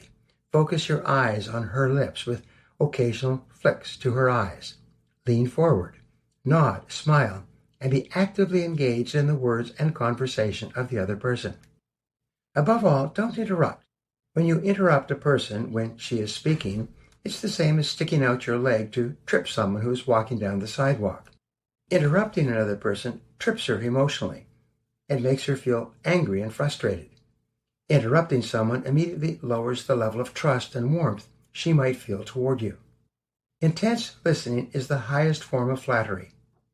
When you listen intensely to another person, when she is speaking, your listening actually affects her emotionally and physically. Her heart rate increases. Her self-esteem goes up. People like themselves more when you are listening intensely to them, and as a result, they like you more as well. Number 2, pause before replying. When the other person stops speaking, remain silent for a few seconds or longer. Resist the urge to immediately express your own ideas or opinions. Most people do not listen to others. They simply wait politely until they can jump in with their own comments or observations. It is said, most conversation is not listening, it is just waiting. But when you pause before replying, after the other person has stopped speaking, you achieve 3 marvelous benefits. First, you avoid the risk of interrupting the other person if she is just stopping to collect her thoughts before continuing. The second advantage is that you tell her with your silence that you really value what she is saying, and by extension, you value her by pausing and allowing silence to take place in the conversation. Third, when you pause, you actually hear the other person at a deeper level of mind. You hear both what is said and what is not said, by allowing the other person's words to soak into your mind for a few seconds. Number 3, question for clarification. Never assume that you understand exactly what the other person said or meant. If there's any question at all, simply smile and ask, "How do you mean?" This is a magic question in any language. When you ask a person, "How do you mean?" the other person will always continue speaking and expand on what she has just said. You can also ask, "How do you mean exactly?" The good thing about this question is that it is invisible. You can ask it over and over again, and the other person will never hear the question itself. Instead, her mind will immediately focus on her answer, which she will give you as she continues speaking. The rule is this, that the person who asks questions has control. The person who is asking the questions controls the person who is answering the questions in a very subtle way. The secret to being charming in your conversation with others, for example, is for you to ask questions, smile, nod, listen intently, and react to the other person as if what she is saying were one of the most important and fascinating things that you've ever heard. The first time you try this, you will be astonished by the reaction of the other person. Feed it back. The fourth key to effective listening is for you to feed it back in your own words. Instead of responding immediately, ask something like, "Let me be sure I understand exactly what you just said. Did you mean this or that or something else?" This is called the acid test of listening. When you can feed back what a person has just said in your own words, paraphrasing her thought or ideas, you prove to her that you were really listening. As a result, she likes and respects you even more and is even more open to your influence. Connect with others. The author of Emotional Intelligence, Daniel Goleman, said in a Fortune interview that the highest form of emotional intelligence and the most helpful and important human quality is persuasiveness. Successful people in every area of life are more persuasive than others.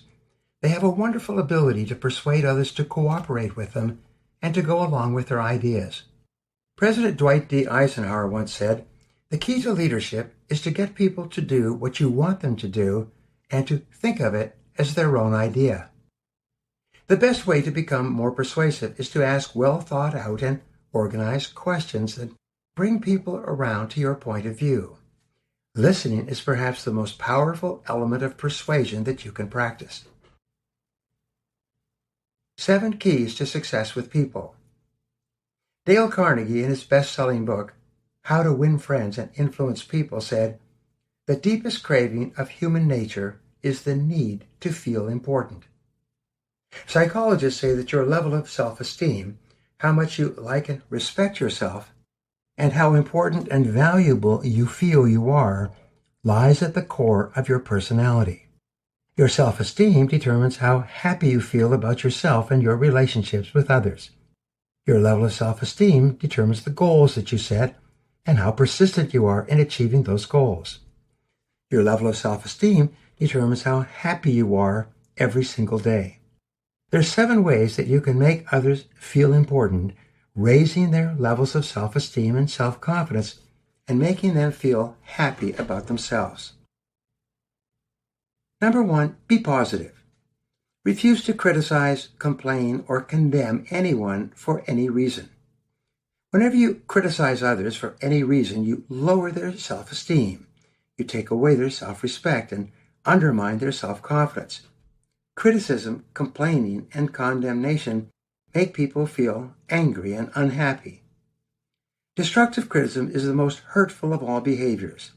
Destructive criticism experienced in childhood is the main reason for most unhappiness and problems in adult life. Eliminate it from your vocabulary. Number 2, be agreeable. Being agreeable means that you never argue. Never tell people that they are wrong. This makes them angry and defensive. They shut down and become closed off to being influenced by you. By telling them they are wrong, you diminish their self-esteem and make them resistant to any attempt by you to prove that they have made a mistake. Instead, when someone says something with which you disagree, you can take control of the conversation by asking questions such as, "Why do you say that?" and "Where did you hear that?" Instead of arguing, be curious. Ask people if they could help you to understand their point of view. Practice your listening skills.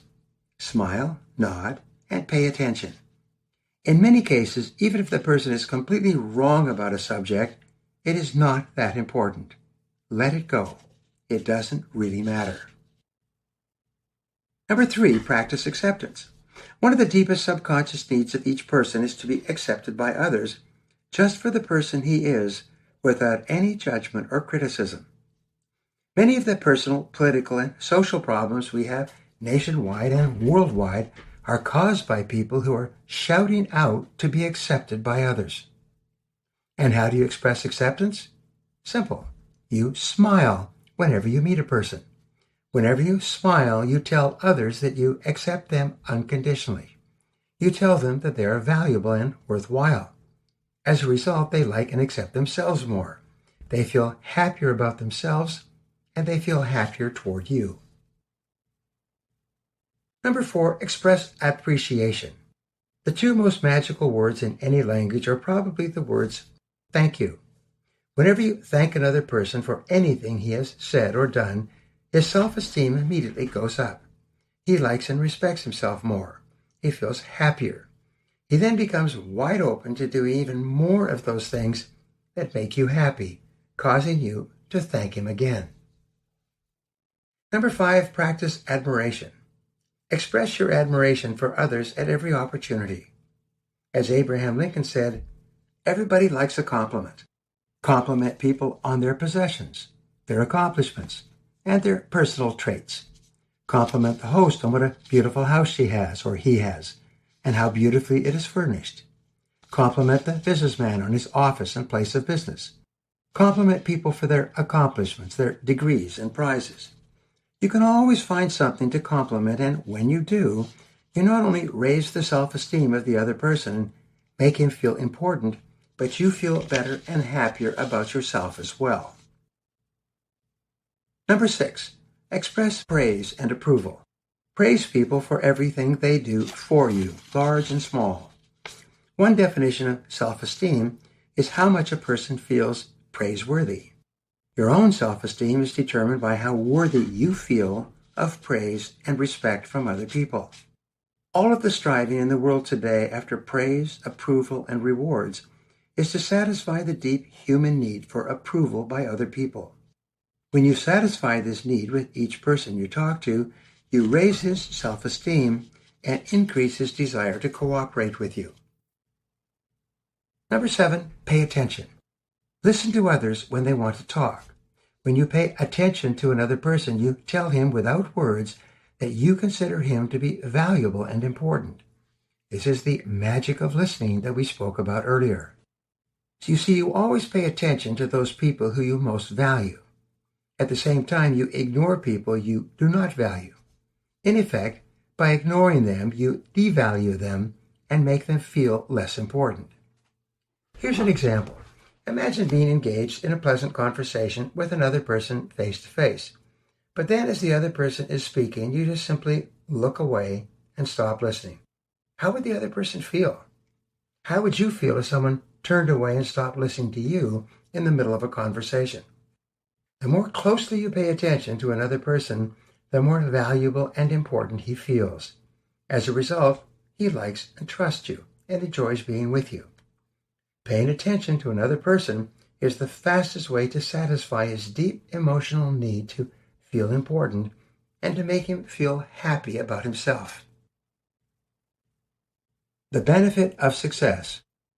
Some years ago, I found myself sitting next to a businessman on a flight from San Diego to Chicago. He turned out to be a wealthy and successful executive who had started and built a $300 million company. During that flight, he told me a story that I never forgot. He said that he had just been at a 3-day meeting in San Diego with several other top executives, a meeting that ended with a long, pleasant dinner at an expensive restaurant. All of these men had started with little or nothing and become successful over the years.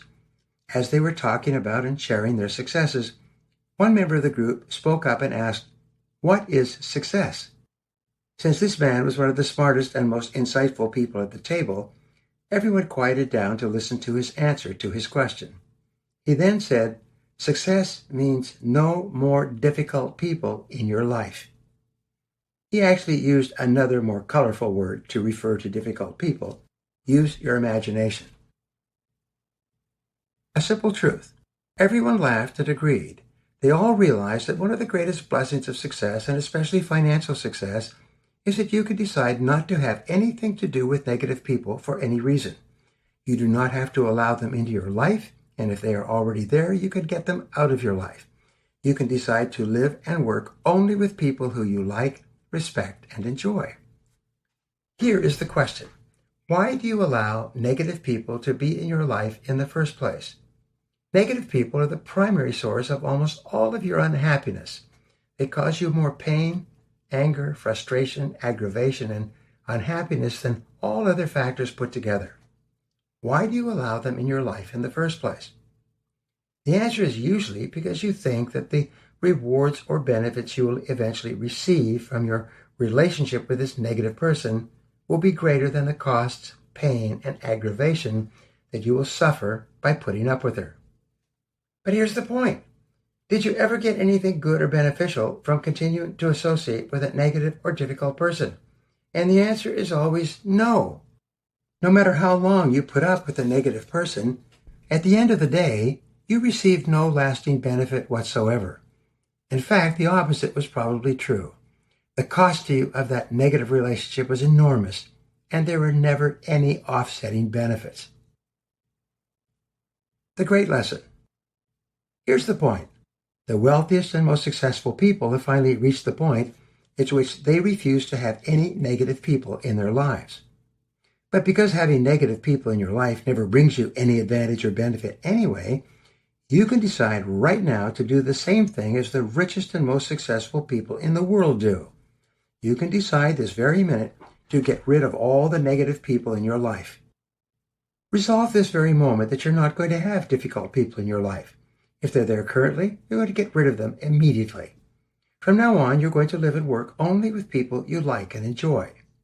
You decide right now that you will absolutely refuse to have anything to do with people who make you feel unhappy or negative in any way. This is one of the most important and best decisions you will ever make. The very act of deciding to get rid of a particular negative person in your life will cause you to smile and feel happy. You will actually feel a sense of relief even before you have done anything to end the negative situation. Is there anyone in your life who, knowing what you now know, you would not invite back into your life again today if you had to do it over? This is one of the most important questions that you'll ever ask and answer for yourself. People and family times are easily the most important times of your life. The way you deal with these times day by day and even minute by minute has more of an effect on your happiness and success than any other factor. Now, here are 3 action exercises for you. Number 1, identify the most important people in your life, those people whose health, happiness, and self-esteem are key concerns of yours. Number 2, decide on the most important things you could say or do to make them feel happier and more valuable. And number 3, resolve today to do or say something every day to someone for the express purpose of making him or her feel more valuable and important. Do it now. Chapter 9, Rest and Relaxation Time. Orson Swett Marden wrote, "Deep within man dwell those slumbering powers that would astonish him that he never dreamed of possessing, forces that would revolutionize his life if aroused and put into action." All types of time, all minutes and hours are not the same. As you have realized by now, there's a big difference between goal-setting time, creative time, and people time. There's also a big difference between work time and the time you spend in rest and recuperation. Just as productive time requires intense focus and concentration on the most valuable use of your time at that moment, rest and relaxation time requires that you back off and do nothing productive or important at all. It turns out that rich people who start with little or nothing and become wealthy over the course of their careers, sleep longer and take more time off than average people or poor people. You should also take more time off to rest and recharge your mental batteries as well. The nature of knowledge work. You are a knowledge worker. You work with your mind, your brain. You're not a factory or agricultural worker working with your muscles, making and moving things to earn your living. The quality of your life is largely determined by the quality of your thinking. The most valuable asset you bring to your business and to your career is rested thinking time. This happens when you take enough time off so that you can think calmly and clearly, make good decisions, and do excellent work both for yourself and with others. Your company has hired your brain and what you can do with that brain. Your job, your responsibility, is to ensure that you bring a rested, refreshed, alert, and sharp brain to work to focus on getting the results that are required of you. Many people think that whether they are fully rested or not doesn't really matter. They think that it's the number of hours that they put in at work rather than the quality of those hours. But this is not true. Numerous studies have shown that after 8 hours of work, your thinking ability begins to decline. After 10 hours, you are functioning at about 50% of capacity. You are like a boxer during the last rounds of a fight, staying on your feet and slugging away, even though you're making little progress. Your brain as a battery. Think of your body as a vehicle that carries your brain around, to and from work. You need a fully rested body to carry a fully rested and refreshed brain to work so that you can perform at your best. Think of your brain like a battery which loses its energy, discharges, and burns out over time. It's estimated that fully 80% of your energy is burned up by mental activity rather than physical activity. This is why at the end of a long business day or after an intense meeting, you can feel tired out, even exhausted, and hardly capable of deciding what you want for dinner. Your glucose, the energy that your brain runs on, is largely depleted. Just like a cell phone needs to be recharged regularly so that it operates at its highest capability, you need to recharge your brain regularly as well. You need to set aside specific times, and often extended periods of time, to fully recharge your brain battery so that you can be alert and aware most of the time. The danger of dopamine. As I mentioned earlier, we live today in the age of electronic distractions.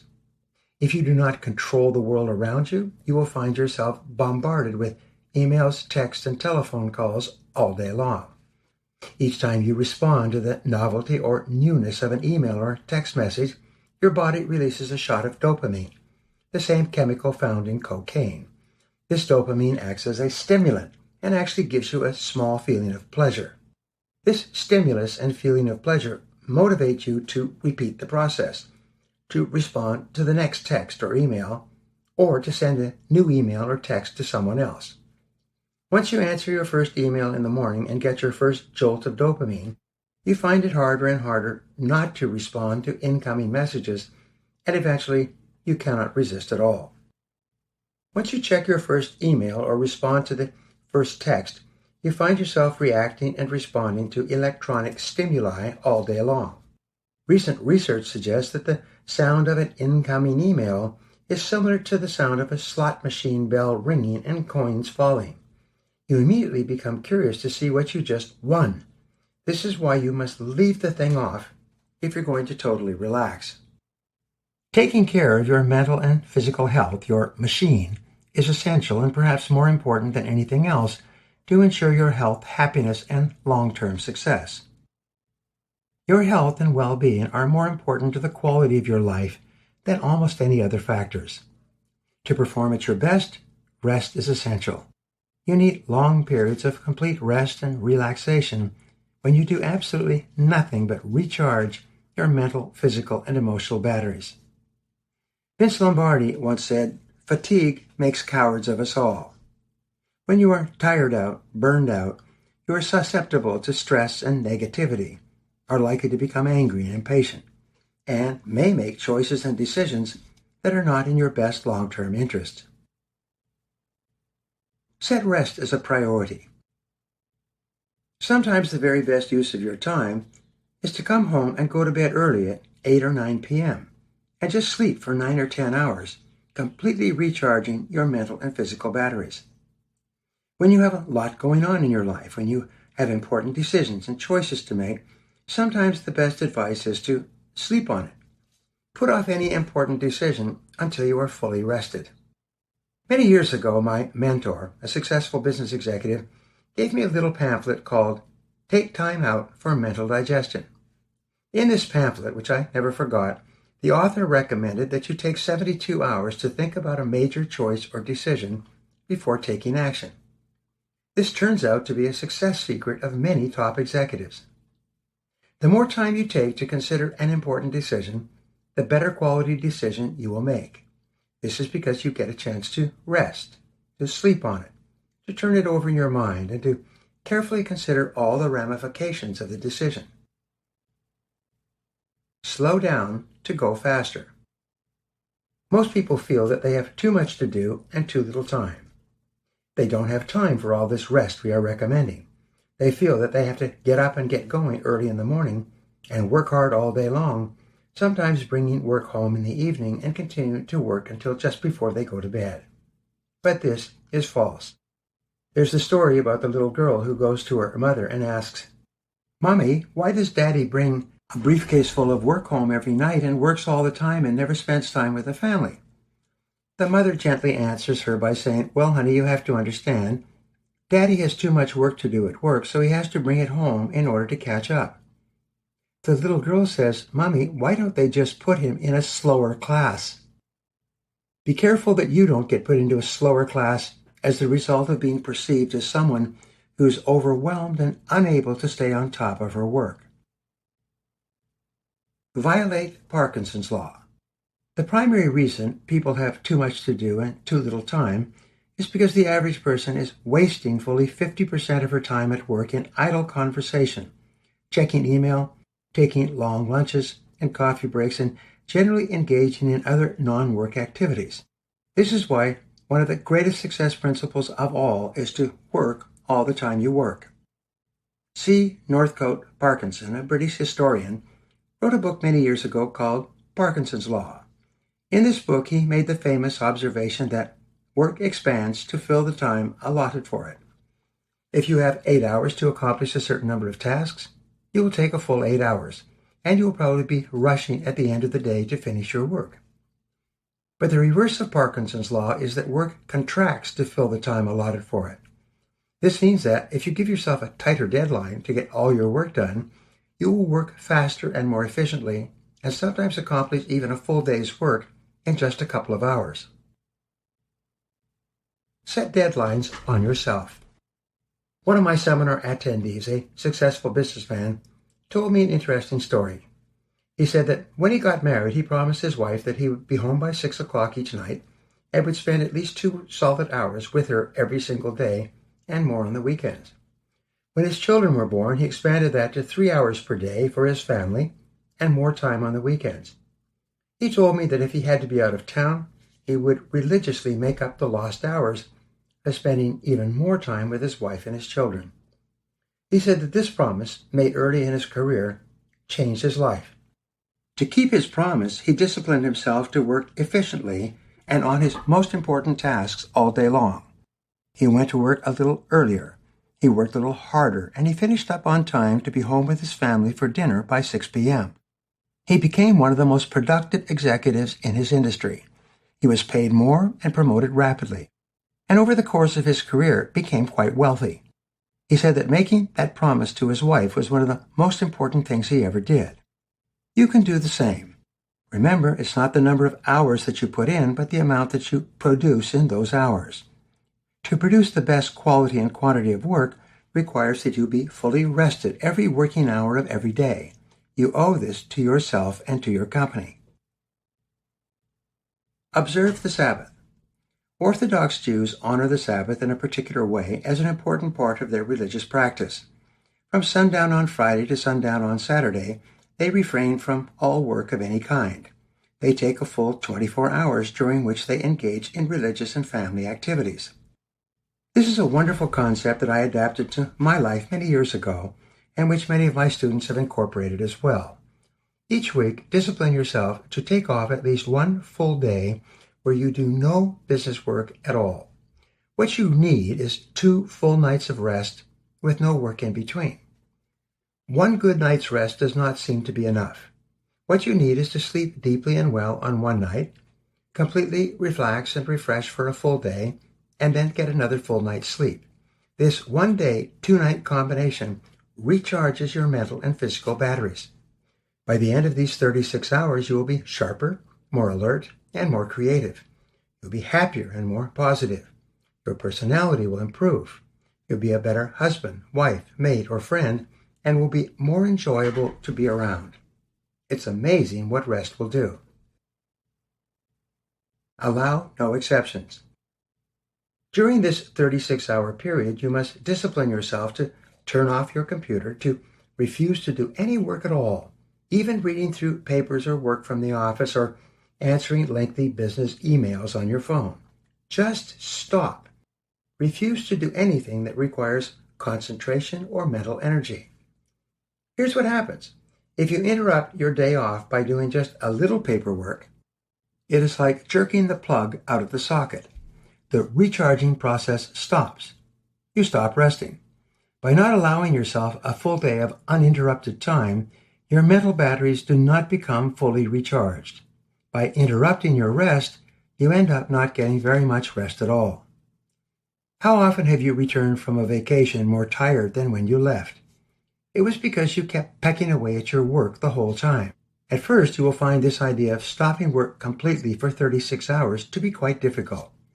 This is because you may feel that you're on a treadmill.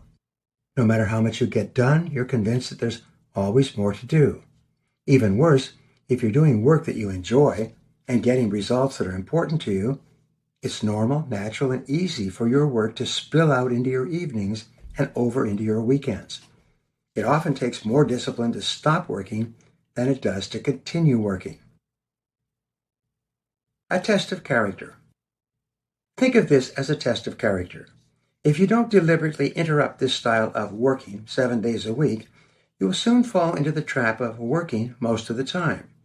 You will find yourself continually checking your email, replying to text, and initiating new work activities, always being plugged in and connected. You become like that horse pulling the wheel around in a circle all day long, never stopping. But the key to your real success, to high levels of productivity and performance, is for you to disconnect completely for extended periods of time. Turn off your computer and refuse to restart it or check it for at least 36 hours each week. Check your smartphone if you want, but discipline yourself to postpone any responses during your rest time. The best news is that instead of falling behind in your work, once you have fully recharged mentally and physically, you'll get more work done of a higher quality in the next 2 or 3 hours than you might have done in an entire day of working while mentally and emotionally fatigued. You will usually have your best ideas and breakthroughs after a relaxed weekend or extended vacation. Do what rich people do. You read of wealthy people who take extended vacations to beautiful resorts all over the world. You get brochures offering luxury vacations on cruise ships. You may have wondered how these people can take so many vacations and be so wealthy at the same time. The answer is simple. They place a high premium on recharging their batteries. In addition, they almost always take their vacations with other successful people. During their periods of rest and relaxation, they socialize and chat about what they are doing in their work, about business opportunities and possibilities, about new breakthroughs and inventions, and so on.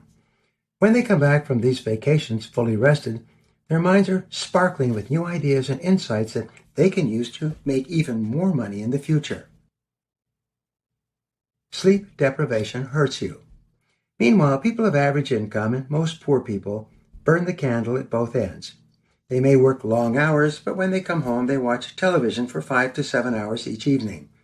They go to bed only when they are too tired to watch television. They sleep for 6 or 7 hours, and the first thing they do when they wake up is turn on the television again. Most people in our society, almost 70%, are suffering from sleep deprivation. This is an insidious problem. Instead of getting a full 8 or 9 hours of sleep each night, the recommended minimum to fully recharge your mental and physical batteries, most people try to get by on 6 or 7 hours, sometimes less, especially if they don't sleep well. As a result, they build up an accumulating sleep deficiency of 1 or 2 hours each night. As the week goes on, these individuals become more and more tired. They have less and less mental energy. At work, they just go through the motions, consuming copious quantities of coffee and caffeine-laced soft drinks to stay awake. They engage in endless conversations with coworkers because these conversations require very little thought or energy. They eat too much because their bodies need the extra energy. They drink too much in the evening because they're burned out and they need the sugar energy they get from alcohol.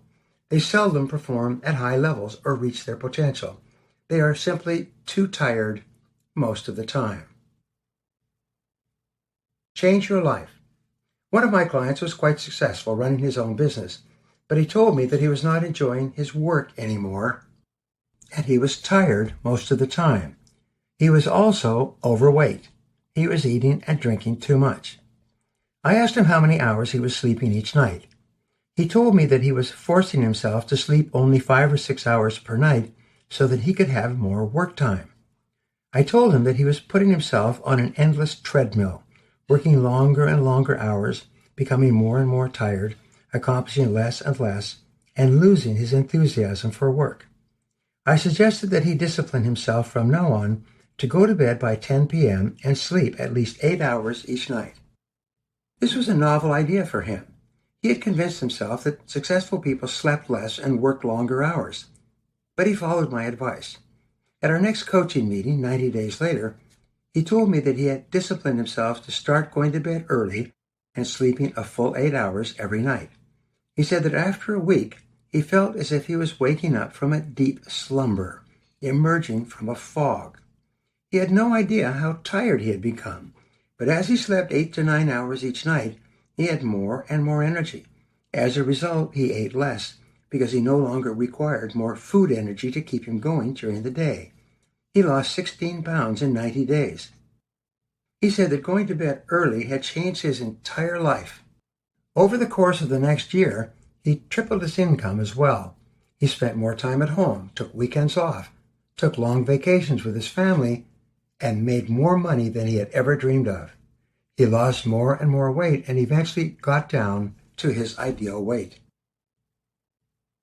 Guarantee your vacations.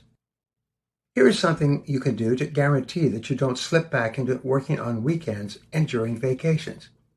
Promise others, your spouse, children, family, and friends, that you're going to dedicate a full day every weekend to them, to do whatever they want to do. Once you promise others and make the commitment to spend the time with them, you will seldom go back on your word. Promise yourself that you will pull the plug on busy work and instead just relax on your days of rest and relaxation. You can read the paper, watch television, go for a walk, or engage in other physical exercise. Go to a movie, go out to dinner, or visit your friends, but you must refuse to do any work of any kind at all. Use your amazing mind to keep yourself active all day without doing any heavy mental lifting, any brain work. You have heard it said that a change is as good as a rest. This is based on research showing that you actually have 3 forms of energy: mental, emotional, and physical. If you burn out your mental energy during the course of the week in doing your work, you can recharge your brain over the weekend by switching to physical activities, like playing golf or going for a walk. In this way, you give your mental energies a chance to rejuvenate. If you're going through an emotionally draining situation, be sure to get more sleep. Try to take a complete break by engaging in a physical activity, even going for a walk, to give yourself a chance to recharge. Make R&R a way of life. In addition to taking 1 full day off each week, when you do no mental work at all, you should plan to take a 3-day vacation every couple of months with your spouse or mate. But to get the maximum benefit out of these short vacations, you need to get 2 full nights of sleep when you are away. I live in San Diego. My wife and I often drive to Palm Springs, a 2.5-hour drive for a 3-day weekend, leaving on Friday and coming back on Sunday afternoon.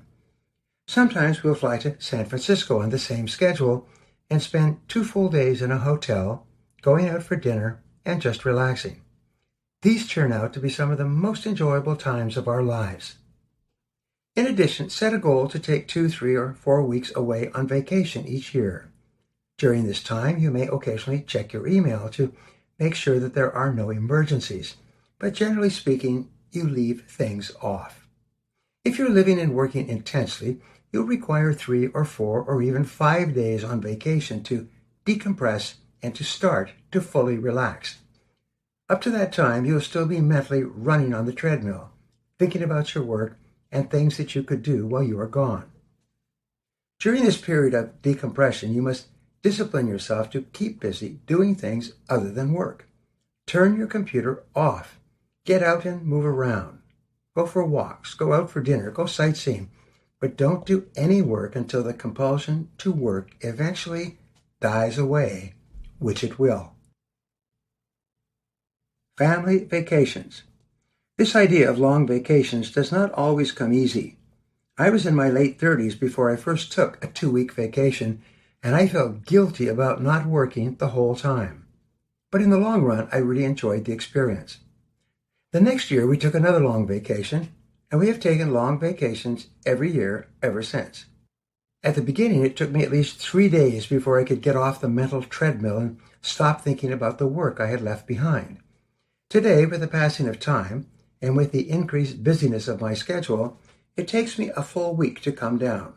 Until then, I have to fight the irresistible desire to open up my laptop and communicate with the rest of the world. This may happen to you as well. Remember, the more time you take off, daily, weekly, monthly, and annually, to allow yourself to rest completely, the more productive you will be when you go back to work. Sometimes you will have one great idea while you're on vacation that may save you a year or even 5 years of hard work. But you have to create the rested time for this inspiration to occur. Plan vacations in advance. There's a great technique that has been a life changer for me for more than 3 decades. It is this. Each January, plan your time off and vacation calendar for the year to come.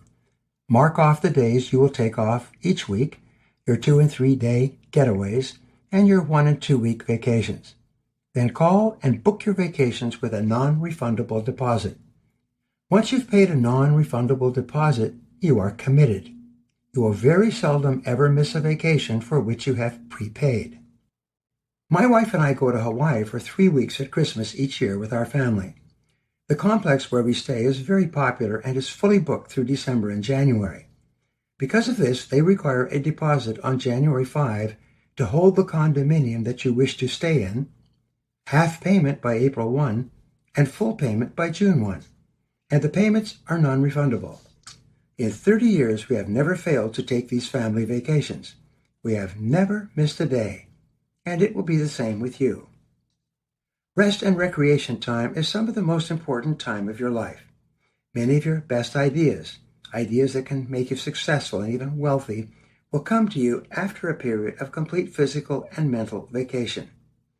Carving out blocks of time where you can totally relax is one of the most important and valuable uses of your time and can make all the difference in your life and your future. Now, here are 3 action exercises for you. 1. Resolve today that you're going to build a rest and relaxation schedule into your life to ensure you will perform at your best in your work. Number 2, plan your vacation schedule at the beginning of the year and then plan your work responsibilities around it. Number 3, book and pay for your vacations early in the year to ensure you never delay or procrastinate on the rest and relaxation that you need.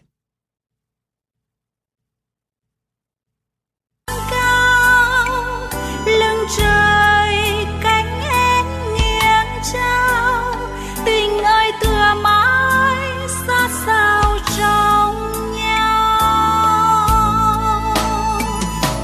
Vườn yêu hoa nở thông màu, nhẹ nhàng phảng phất thấm sâu vào hồn.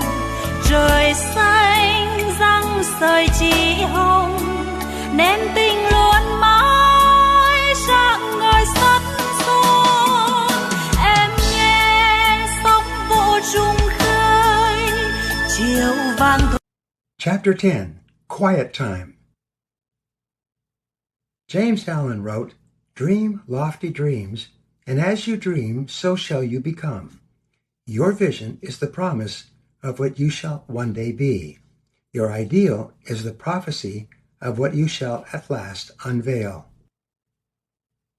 The time that you spend alone with yourself in silence can be some of the most important time of your life. This special kind of time embraces spiritual development, mindfulness, contemplation, solitude, and meditation. The regular practice of these disciplines will change your life in a most amazing way. Spiritual development. The highest human ideal is and always has been the achievement of inner peace. The true measure of how well you are doing in your life can be determined by what percentage of the time you feel at peace with yourself and others. Throughout history, people have developed different religious and spiritual traditions of all kinds all over the world. In every case, these people were seeking something higher and greater than themselves, some supreme set of values or beliefs to which they could aspire. The ultimate aim of these religious traditions is to help guide and direct people toward higher levels of well-being, happiness, and inner peace. Spiritual development can bring you more peace and joy than perhaps any other activity. Spiritual development requires, among other things, that you practice mindfulness on a regular basis. In its simplest terms, mindfulness is that state you enter into when you discipline yourself to be completely quiet and aware of yourself and your environment. The work of spiritual development. Spiritual development requires a combination of learning accompanied by reflection on how you could apply these ideas to your life. Aristotle wrote, "Wisdom is an equal combination of experience plus reflection." Constant busyness, electronic interruptions, television, socializing, all keep our minds so busy that we seldom have time to actually stop and think about what we are doing or what is really happening around us. When you are so busy that you don't take time to reflect on the experiences of your life, you don't learn, grow, and develop the wisdom that you need to become a fully mature, fully functioning person. The more time you take to think and reflect on your experiences, the deeper will be your knowledge and intelligence. As a result, you'll find yourself making better decisions and fewer mistakes. Mindfulness requires that you discipline yourself to stop and think on a regular basis about what you are doing and how you are doing it. Fortunately, you can practice this mindfulness at any time by simply slowing down. Mindfulness made simple. A simple technique for mindfulness, for centering, for calming your mind completely, is called stopping thoughts. Your ability to stop your thoughts, to clear your mind, requires that you shift your focus and attention away from your day-to-day life and onto something as simple as breathing in and breathing out. Because you can think only one thought at a time, when you start to think about your breathing, you automatically stop thinking about anything else, especially something that might cause you anger or stress at the moment. When you can get your mind busy elsewhere, thinking about something else or nothing at all, this shuts out any negativity in your life. The negative events or thoughts gradually begin to subside in importance. Sometimes they disappear altogether, like cigarette smoke in a large room. A breathing technique that you can use to stop thoughts, to calm your mind, and to increase your level of mindfulness is to sit quietly with your hands in your lap, not touching, and then inhale to the count of 7. Take deep, deep breaths, inhaling as deeply as you possibly can. Count to 7 as you do this.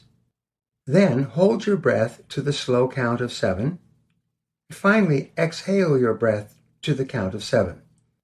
Do this complete exercise 7 times whenever you are experiencing stress, anger, or in advance of an important event, like a meeting or presentation. This 7-7-7 method of breathing will trigger the release of endorphins in your brain. Endorphins are called nature's happy drug. A tiny amount of these hormones will give you a feeling of peace and a sense of mental clarity. You will be more happy and creative. Remember yourself. The metaphysician Peter Ouspensky taught the practice of self-remembering as a way of centering oneself and increasing self-awareness. Ouspensky taught that we have hundreds and thousands of thoughts that flow through our mind in an endless stream of consciousness like a river. This never-ending flow of thoughts causes us to fall into a form of waking sleep, in which we function almost automatically and often unaware of our surroundings. Everyone has had the experience of getting into their car and driving to work and not remembering a single thing about the trip. Your mind was so lost in thought that you drove to your office on autopilot, without thinking, because you had driven the route so many times before. It is only when something happens unexpectedly, like hitting a patch of ice or almost having an accident, that you suddenly wake up. At that moment, you become completely aware of yourself and your surroundings. But as soon as the moment passes, you once more go back to waking sleep. In the New Testament, Jesus says, "Awake, all ye that sleep." This was meant to encourage people to be more thoughtful and aware, to pay closer attention to the meaning of what he was saying rather than reacting automatically, which is the normal way that most people process information. To experience mindfulness and self-remembering, simply say the words, "I am here." As you say these words, look around you as if you're seeing your world and surroundings for the first time. Notice the details of all the things around you. Imagine describing your surroundings to a blind person or to a person on the phone who has never seen or experienced your environment. When you do this, you will see far more and become more sensitive to your world than you were before. Mindfulness during regular life.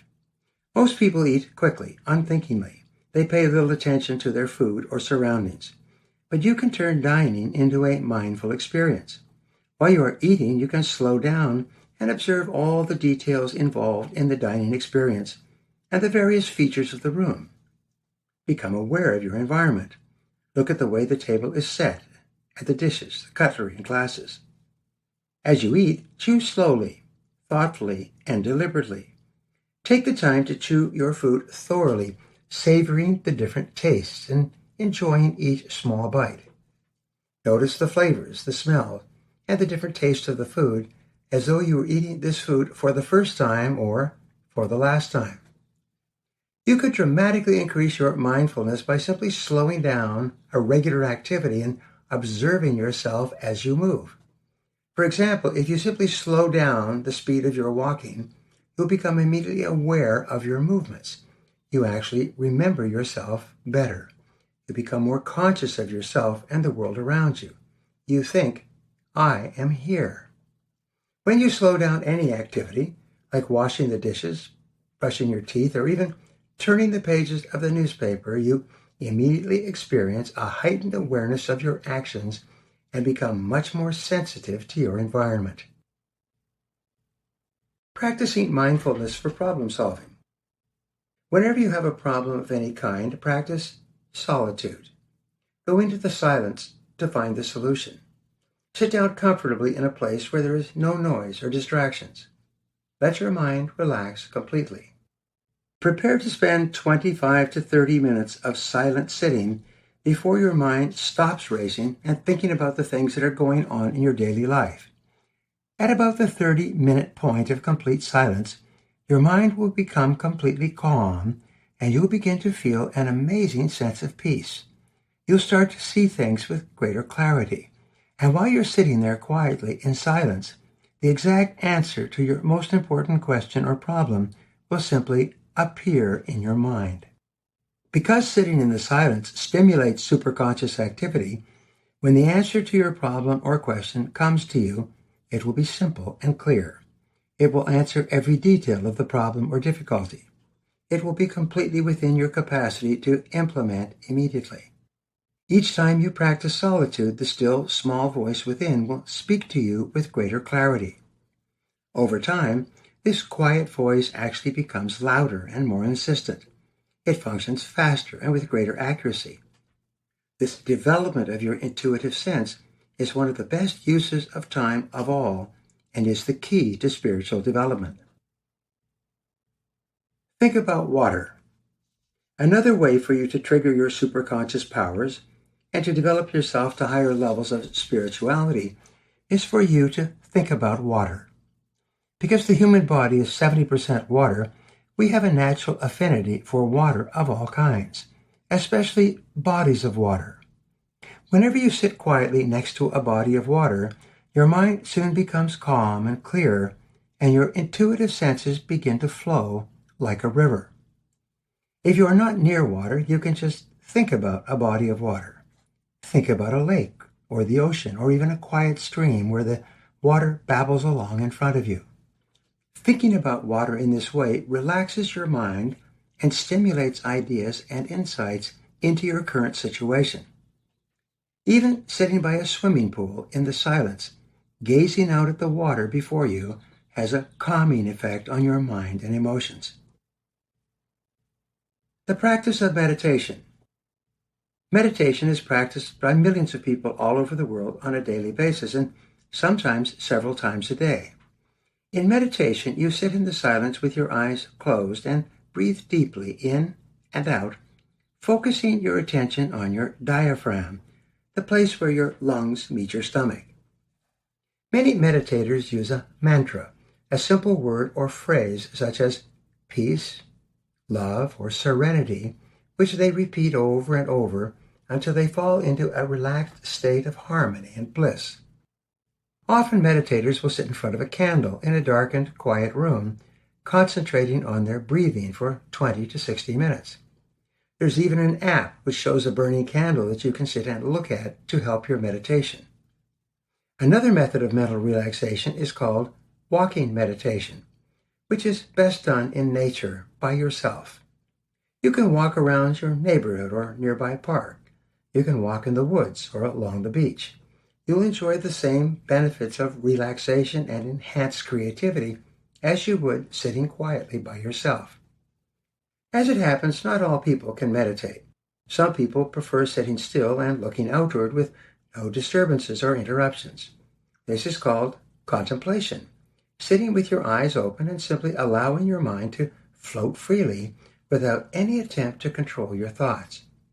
Either meditation or contemplation will work for you in bringing you the peace you seek or the solutions that you are looking for. The big payoff. The French writer Pascal said, "All the problems of the human race stem from man's inability to sit quietly by himself in a room." When you include periods of mindfulness, solitude, meditation, and contemplation in your life, you'll feel happier, healthier, and more in control of yourself and your emotions. The good news is that meditation, contemplation, and solitude are purely beneficial acts. Each of them lowers your flashpoint, reduces your stress, and makes you more relaxed and resilient in the face of day-to-day problems.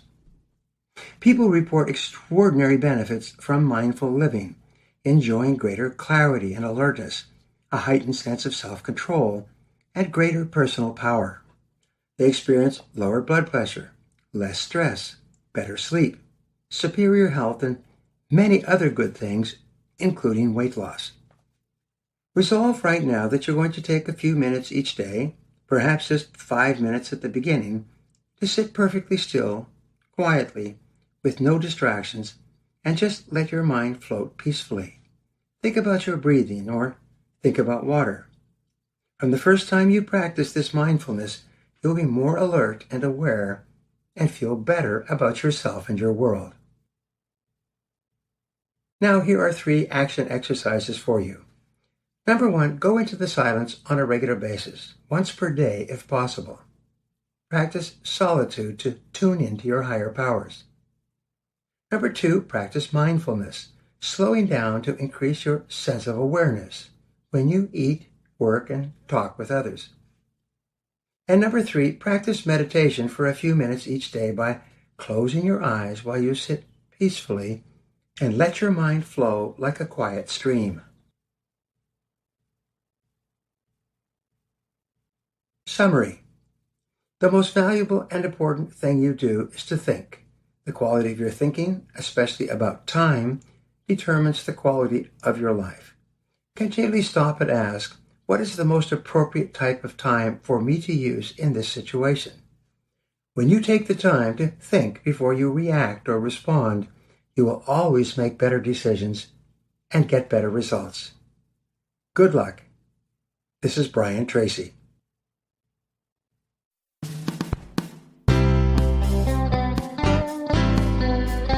This has been a Gildan audio production. For more affordable life-changing audio programs, visit our website at gildanmedia.com.